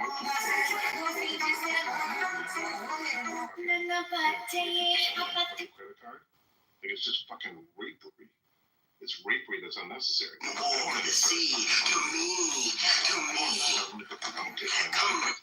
Bitcoin's like, fuck you. You can't take my fucking money. You can't come and say, oh, the court said this, or that you owe this in taxes, let me come and garnish it. No, fuck you. You can't fucking touch my money. There is no third party. I can send $1 million to someone in fucking Russia tomorrow and handle. Let's go. Hoisting the vacuum balloons now. Yeah, that's right. Hey, Britton, congratulations on the Nuggets. That was a pretty good finish. Did you watch that? That It was crazy. amazing. I couldn't believe that. Oh my god, I have to just... Oh, he's a comedian.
Carbon.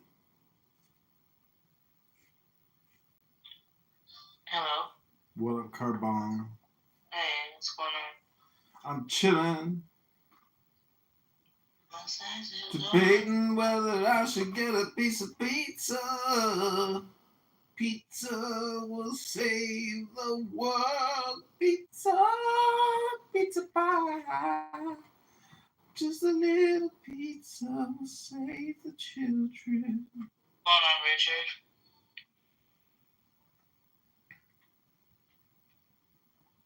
What's on your mind for this morning? Should I get some pizza? Besides pizza, of course.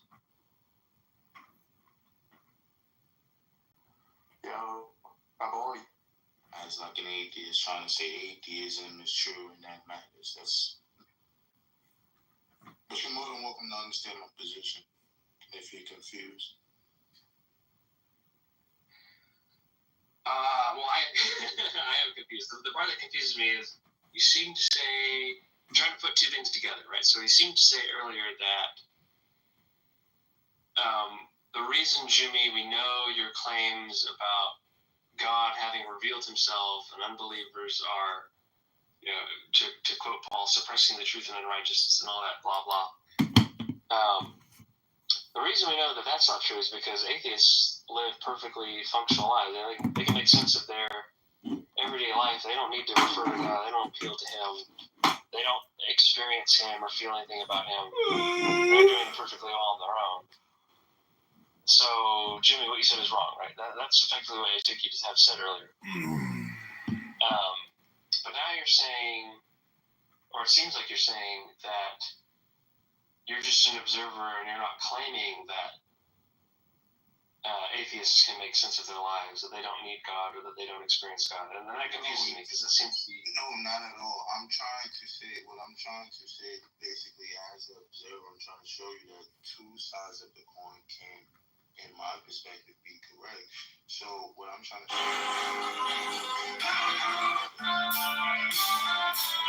also is just based on your subjective opinions. Both of you people can live your life cordially fine, perfectly, without needing this or having this, without having a clash with each other to prove one of the others is right or not right. Like you said earlier, if atheism is true, why does this matter? As the observer, I look at you as both of y'all could be true, possibly, which I'm going That's a moron. One or the other, right or wrong, and I look at it as peasants because your God is an observer right now. Like he's watching us converse, have conversations, and he's not interfering. He's not stepping in. He's just watching. I think he's doing more than watching, but let's put that aside for a second. I think the issue is like what it sounds like you're saying to me when you talk about like two sides of the coin is you're saying atheists can live life and make decent sense of it, and Christians can live life and make decent sense of it. Atheism doesn't make it impossible to live. Christianity doesn't make it impossible to live. So they're both just two sides of the same coin. I look at the two sides of the same coin, arguing over the same context. Like comedians will say the game, this song never ends. But I look at it as two sides of the same coin, arguing over the same concept. Probably, and you would agree, before me and you came into existence, and probably after we died, this same concept of God. Does God exist? One side says yes, the other side says no, and then we have another one that just comes around the corner and said, I don't know. The agnostic. So, yeah, two sides of the same coin are arguing over the same thing. Both of y'all share something in common and don't.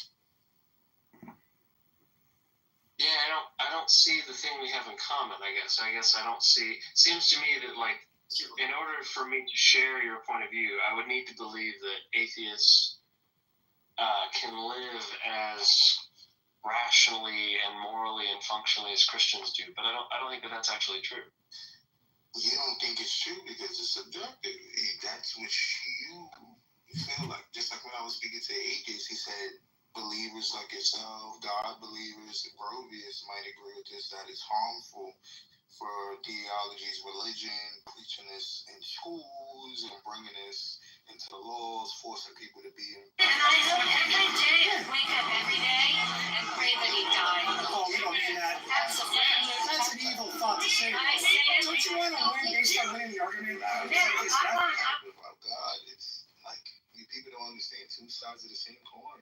Like, why can't both of y'all just live in reality of what y'all believe to be true and just? Want him to be gone out of our hair and our country. He is destroying the entire world. Do you know? How does it feel when they Do you know that? Do you know? Wait a minute. Do you know? I think we don't agree on what's. Oh my God! I don't think Christianity is subjective. I don't think a lot of atheists think that atheism is subjective. Some man lost.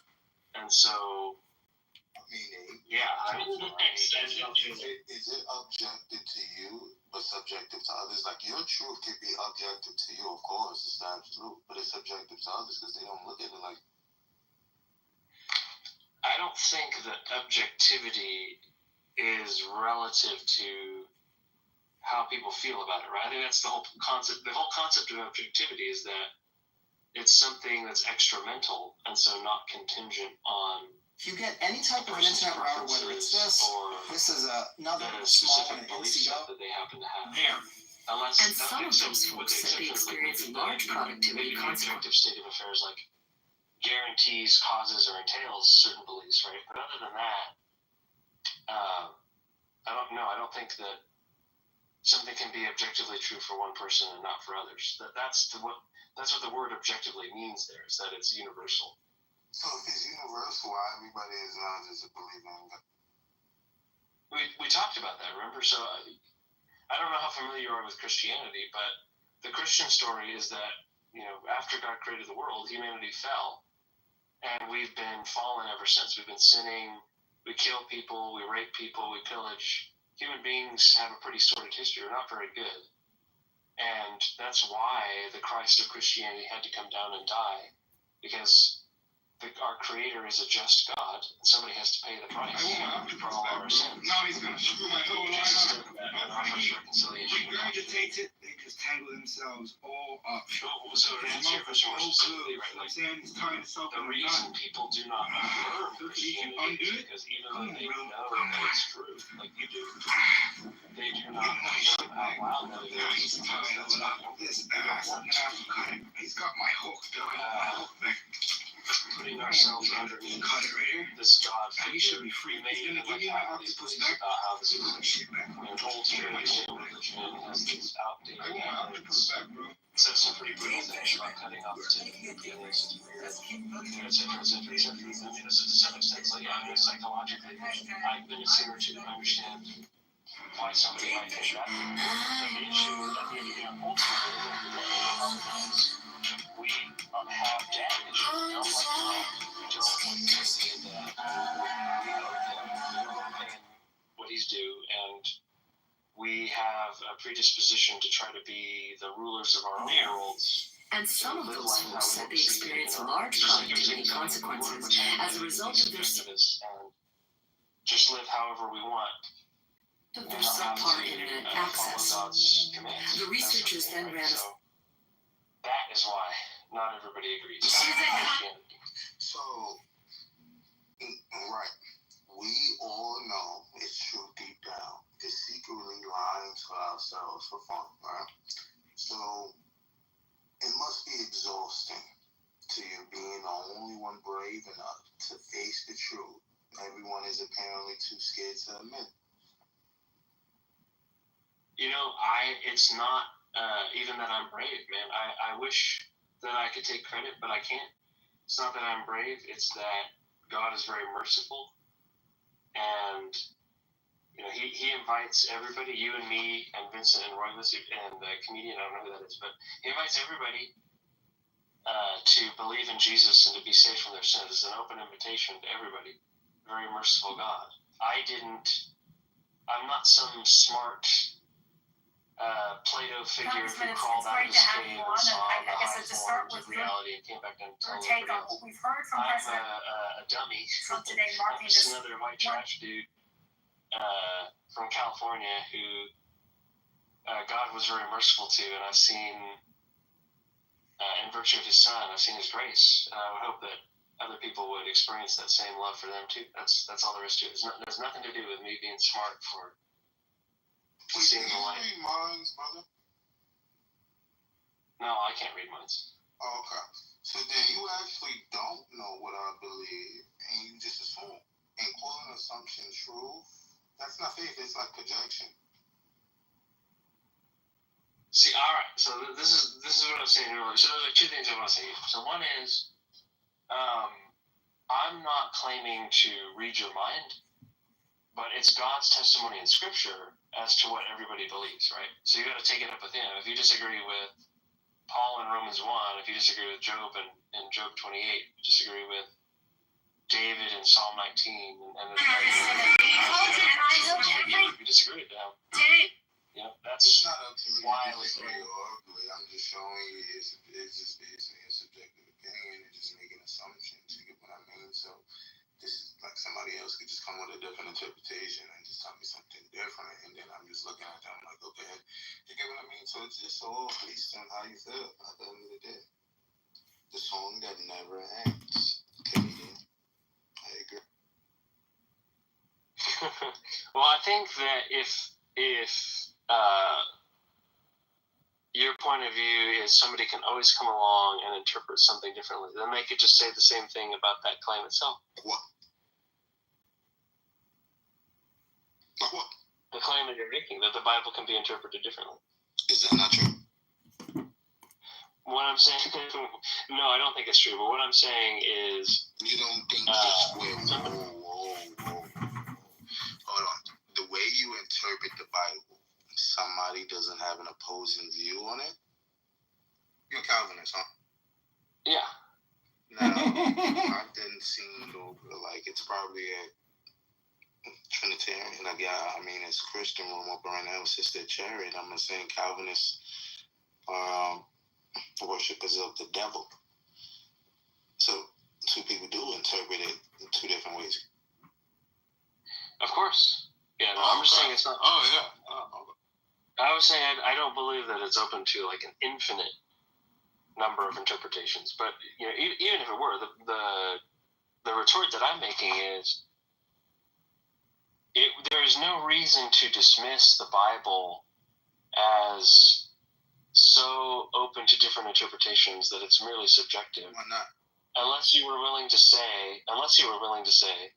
that everything you say is open to so many interpretations that what I believe you mean is subjective. Like what? Tell me like what you're saying is subjective that you don't agree with. No. That's not the point. The point is not whether what you're saying is subjective. The point is there would be no reason to think that the Bible is subjective because it's so open to interpretation. I never said that. I never said that at all. If I read a passage out the Bible right now, just a random passage of the Bible, it says what it says. I had no interpretation of it. I just read it. Let's do an example. Let's do Romans 1. You are barred from this court's counsel until you are once again presentable. Yeah, let's go to Romans 1:18.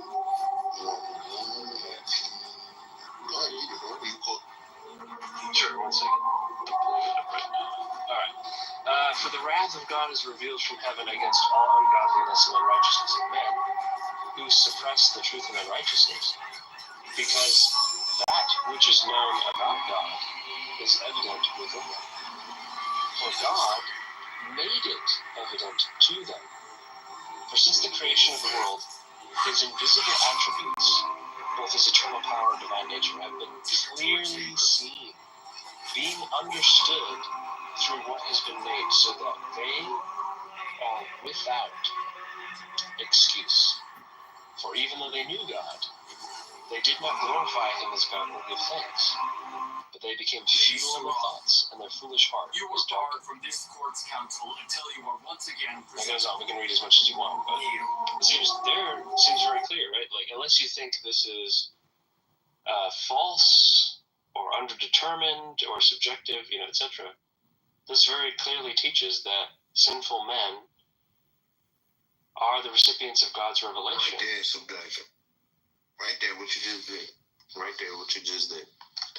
Right there, what you just did. Prove my point right there. Right there, what you just did right there, it's absolutely subjective. If I read it, like you just read the scripture plain out, leave it like that. It said what it said.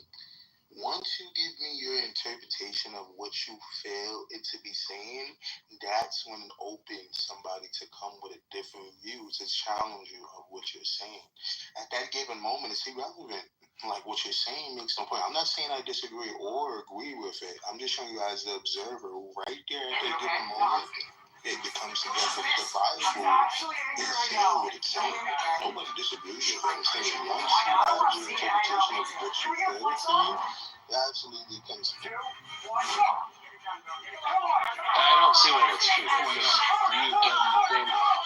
Well, one reason I believe that is because you've done the very same thing with your own speaking. I haven't went to the Bible or anything. I haven't did any of that. I'm just your statement, but you're just giving me what you. Let me clarify that.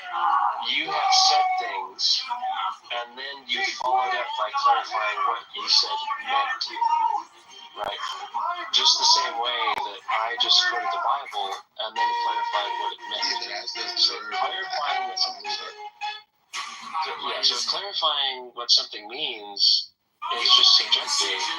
Then much of what you have had to say in this conversation would have just been ruled out as subjective. You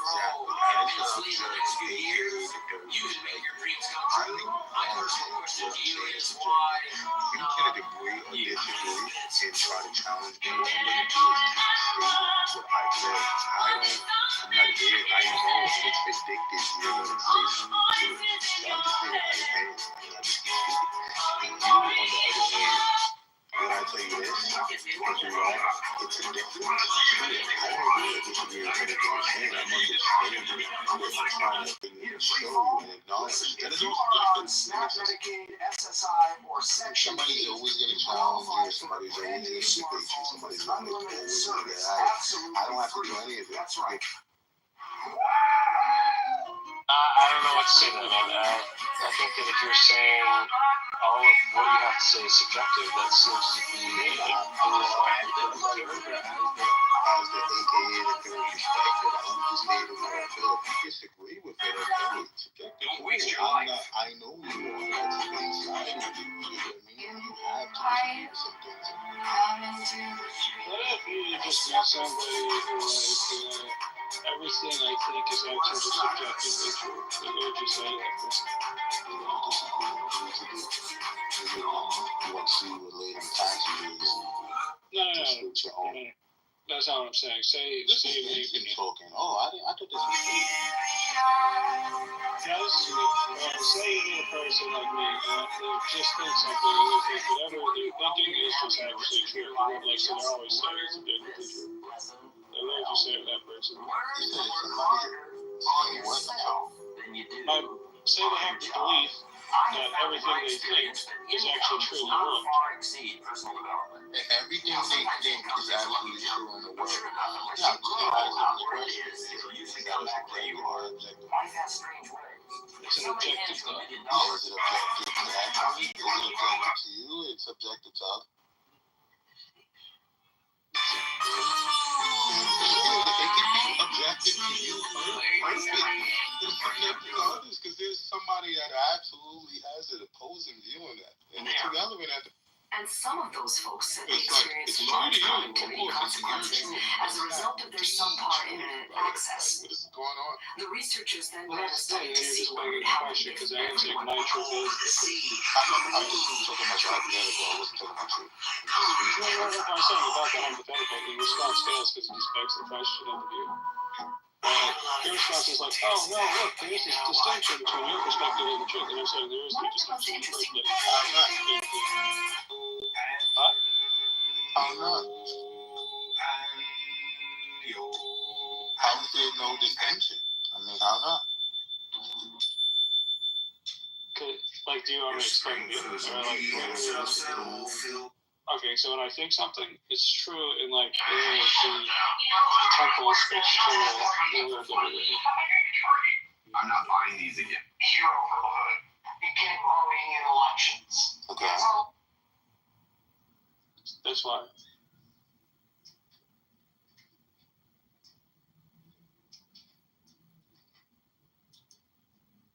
You. Then what? Like what? Okay. that's obviously a stupid view, but the point just goes to say, like, I agree with you. Like, from our belief, like, from the standpoint of somebody else. He approached the emperor with an offer, a cannon bigger than any weapon the world had ever seen. You see, he claimed he was a skilled engineer, and his new cannon would help defend the city of Constantinople against the Ottoman forces. But Emperor Constantine turned him down, saying he couldn't afford to pay for it. Frustrated by this rejection, Baldwin turned to the enemy instead, offering to do the same for the Ottoman Sultan, Mehmed II. The Sultan agreed, and Baldwin got to work. He built the Basilica, the cannon so massive it took 6 Your response to Jimmy doesn't really work once you actually think about it. Like, the problem is atheism just can't, in my opinion, they can't make sense of the objective subjective distinction. When the siege began, Baldwin's masterpiece, along with the other artillery he designed, held the walls of Constantinople day after day, until finally a breach was made. The Ottoman forces stormed inside the city, and with them, the 1,000-year-old Byzantine Empire came to an end. It never ends. I just wonder if there's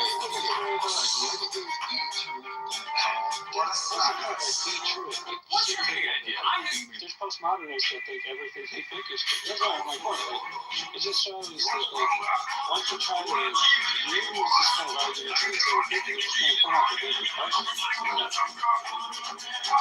So you need something further to explain why people are and it's possible as the observer, that you know that you actually know. But everything is subjective. I don't understand why. What's the delusion? What's the delusion aspect of what I say? Because you feel like it's subjective to you, but you know it's subjective to others. Right, this is he saying like he was lost, which is fine. You never said it was false. As the observer, I would that's my point. I know that I think that the example just is whether it's avoid the fact that the other day is maybe it's false because it's yeah, you may not say it verbally and like that way, but you say it by implication. actually seeing why not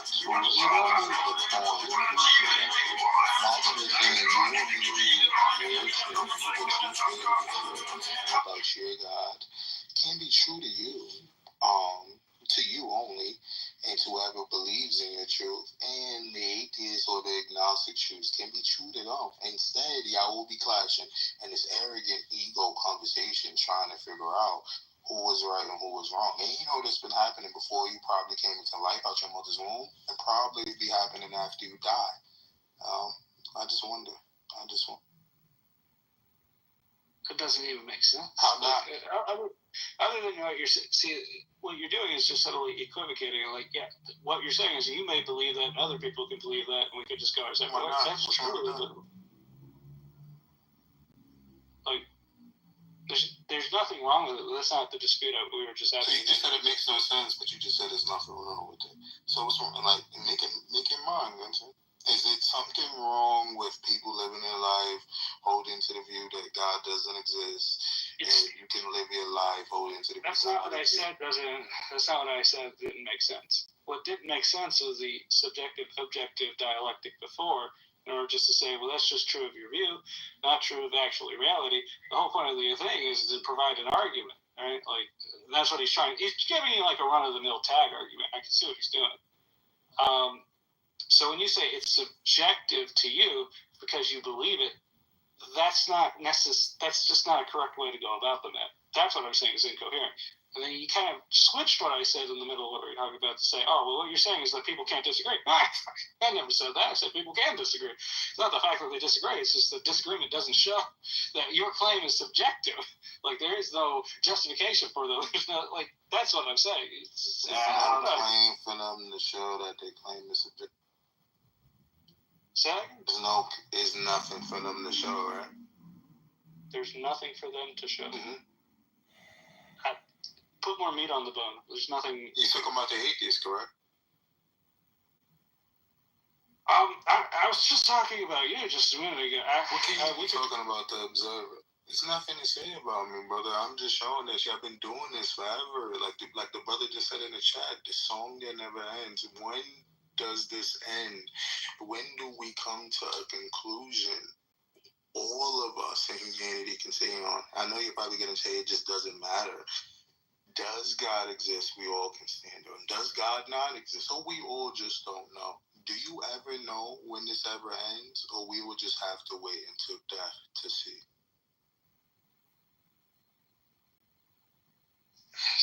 The obvious point here is that we already think like there's good reasons to believe God exists. We were trying to give. I think Jim was trying to give some of those motivations with some kind of tag argument. That's just stupid, man. How not? You gotta give good arguments why God not exists. I can pick a hard atheist in here right now that shows why God not exists. What methodology do I use to watch peasants to come to the conclusion of who is true and who is false? I just have to wait till the last minute. Because all you're doing is saying, okay, all your beliefs are unjustified. Even though you're not like saying you're saying it, that's all you're saying. It's just not a real. It's just a claim. That's all it is. I never said any of that. It's like you're assuming all through the conversation. Nah, that's just what you're saying, bro. It's like you don't get what you're saying, but everyone else does. You just have to make assumptions instead of asking questions. No, it's just not.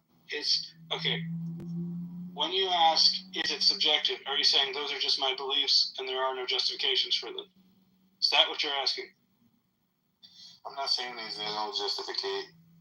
I'm just asking, is this based on your own opinions, and it's not like a universal fact that we all... Let's just ask if there's no justification. See, that's what I mean. I never said that. Okay, well, you don't have to say it. Like, it's a trick question. You know what I mean? A trick question? Yeah. Why? You have, because once I show you the entailment, you just deny that's the entailment when I ask you, and then after I answer, the conclusion is just going to be that you slip back the entailment. It's a bait and switch. You say the language doesn't entail there's any that I'm making any claims about the justification status of your belief, and then you turn around right after the fact and say this is justification status of your beliefs. It's not there is not, which is the entire point. It's alright, man. I mean, Vincent, I'm sorry. It's alright, brother. It's okay if you can answer the question. Like that, even that rhetorical thing shows you're not being honest. Because like the whole point is just like, hey, look, I hear what you're saying. I'm not. You further clarify. There's no attempt on your part because you know that's what you're doing. It's really bad. I'm not doing anything, brother.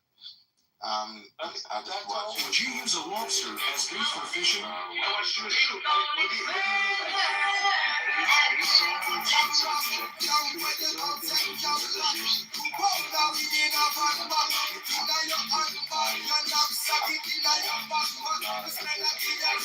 Would you use a lobster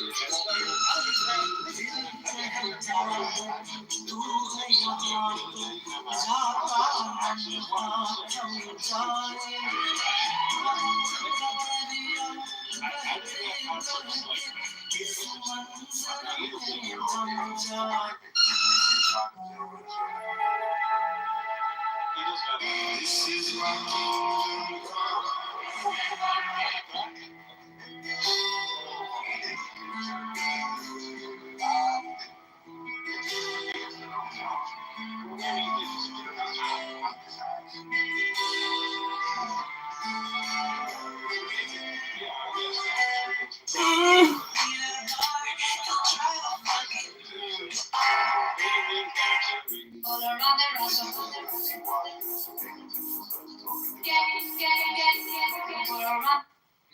Is that going to be an objective definition, or your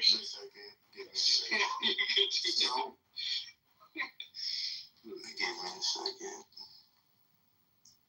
A person who follow events, especially political ones, closely, and comments on them. A person who watches what happened but has no active part in it. Is that God right now? Does he have no active part in this conversation, but he's watching and speaking? He's not an active participant. I haven't heard him speak one time. So he's watching what happens as we're speaking right now. He's not an active participant in it. I thought that was a part of the definition of observing. Okay, perfect. So that's what I mean. I have no participant in this conversation. None of you guys know my position, and I'm just watching. No, we know your position, bro. What is my position? Believe in God's for dummies. You guys are dumb. There's no justification. It's your subjective belief. Yes, yeah, you did. I never said that on my mouth in this room. Oh my God. He's doing the Aqua D-Dot fallacy. He's like, those explicit words do not come out of my mouth, okay? I said your dumb shit's bullshit, but I did not say you believe you gotta have justification. I said there's a difference. It's very important. Very important. I remember two things you said. Number one, you said that Christianity and atheism is two sides of the same coin. The other thing you said is that everything you have to present here is subjective. And on those two points alone, what you have in your worldview is all I needed to know are those 2 points.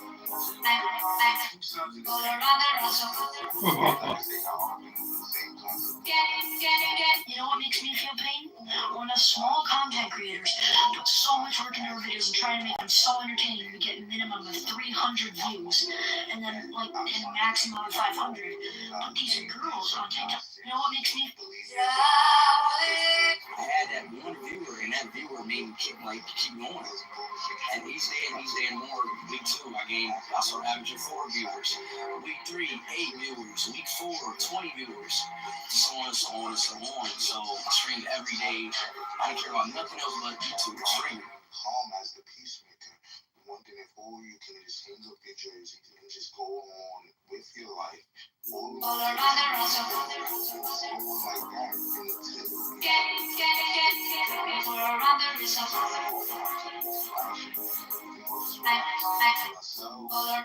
my life. So I don't look at anything which I say as bullshit. I'm just wondering, when does this end? When do you guys come to peace? That's all I want is peace. When Christ returns, that's when we come. Exactly. Exactly. So until Christ Morons. comes, no peace. Just wars, soldiers going at it with one another. Why do you sit down and fight with black bunch of peasants? What does that matter? What do you mean it doesn't matter? I mean, if you want to sit here and go through the war and do this forever and ever until your subjective opinion of Christ, your subjective opinion of Christ coming, sure. I mean, I'll just be sitting back where your Christ is at. Oh, waiting to see if it ever.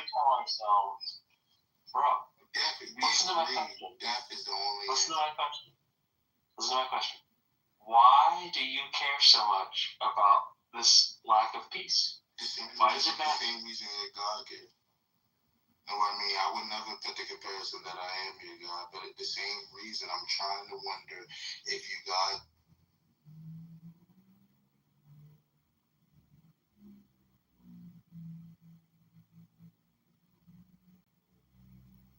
Dilemma.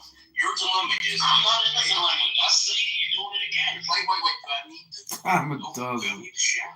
Look at them. Your dilemma is that you cannot produce your claim. Johnny, And I don't give a shit about Johnny. Johnny, I'm gonna tell you where this comes from. You have a bad relationship with your father, bro. That's why you.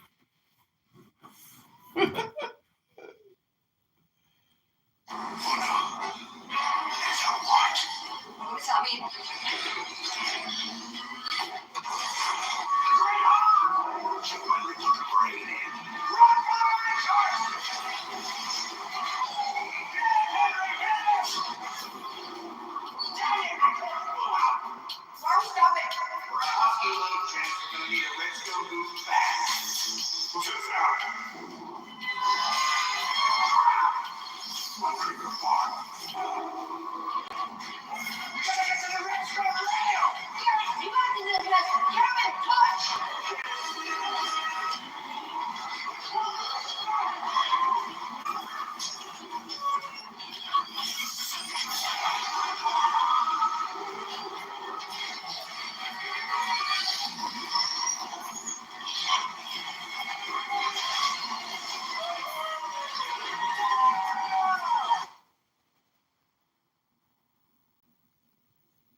believe, by God's grace,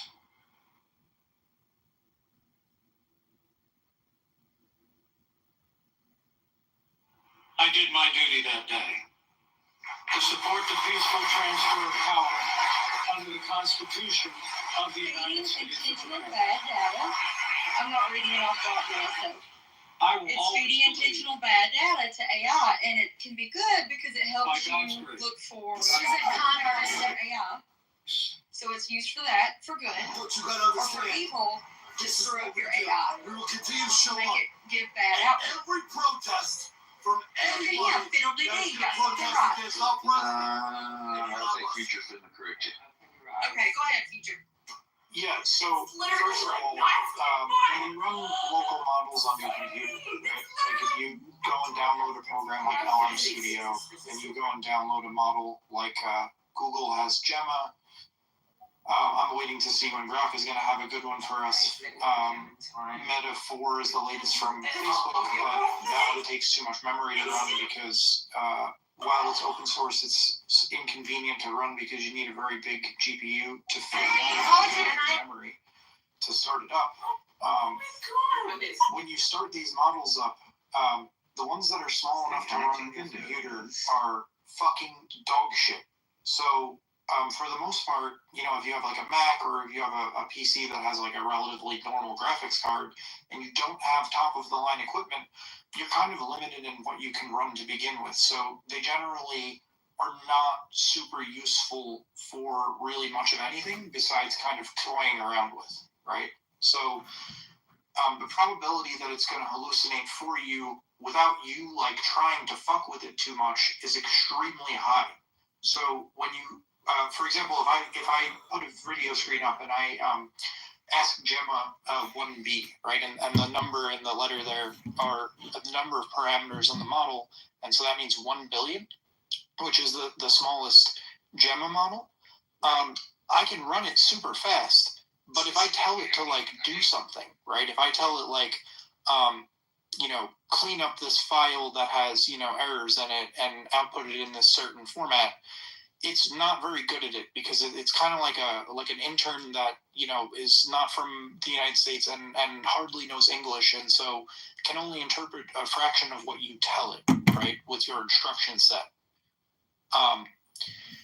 When you scale that up to the most sophisticated models that are out there, right, and so that would be Grok 3.5, which we're hopefully going to get to play with sometime very, very soon because I'm super excited about that, or Google Gemini 2.5 Pro, or even Google Flash 2.0.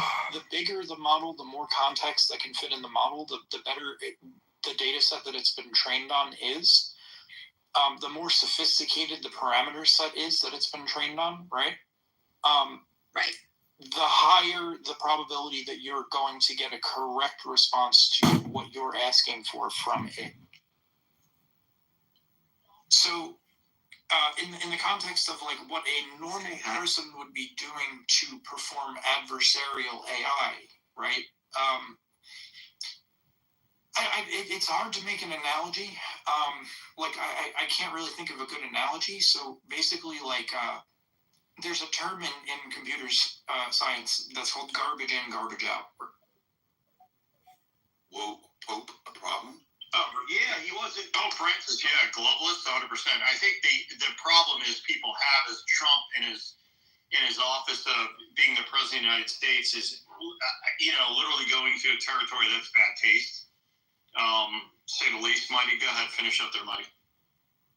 Yeah, I mean, that's true. And, you know, Christian Zionists, they didn't have any, growing up here in San Francisco, I didn't notice any significant influence or power where I lived at all. I mean, even today, San Francisco is 23% Catholic. We were, you know, greater in number back, you know, in the 70s and 80s.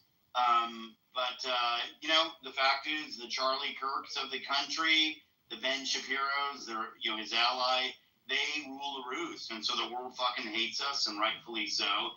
Maybe if you're a Zionist Christian and you're in the space, you want to come up here and contest what's being said. I mean, am I lying? I never lie, by the way. It's kind of the beauty of being raised from actual bullshit. But unless I want to be a self-deprecating moron, right? Hey, real quick, buddy, while you're at a pause, we got Travis that came up here. We got Travis, and then we got Tennessee. Go ahead, Travis. Hey, good morning, everybody. I woke up and I decided to join the space, and I heard Mighty. I'm glad you did, brother. I heard Mighty talking about my favorite subject as a fellow drummer, because I grew up with music all my life and stuff like that. Learning to read it and write it, and later on in life, joining professional bands and stuff like that. My first professional band, a lot of you guys are probably going to laugh, landed me up in a musical genre of doom metal. I mean, it's loosely contrived from like the like Black Sabbath and all that stuff, which was basically hard rock back in the day. And I mean, there's absolutely nothing wrong with it. And you know, I love a lot of these bands. And me, I was born in 1970, so pretty soon here, and I mean very soon. Me too, Travis. Me too. Right on, cool, man. And I mean, pretty soon here, I'll be 55 years old. But you know, the thing is you talked about something that's very, very near and dear to me, because I remember as a kid, and God, I remember those records being busted out sometimes because I grew up in orchestra, first learning clarinet, and then later on being steered towards percussion, and then I ended up with my own, you know, traps. And I mean, if you grew up with classic or jazz, you call it that, but you end up with your own drum kit as a kid, being able to afford one, you know. So I remember the Hal Leonard albums, which is the music plus one, and I remember those being busted out by the teachers, because what you can do with those is that you can learn the intricacies of like the lead sections. And you know, again, it's very important, because everything is learned either by sight or by ear. So just strictly, you know, reading and writing the actual notations of whatever instrument that you're playing, that's also equally important if that's the route that you're going to do. And a lot of musicians, even I myself, do end up getting frustrated with other musicians that can't do this or that. And I learned over time that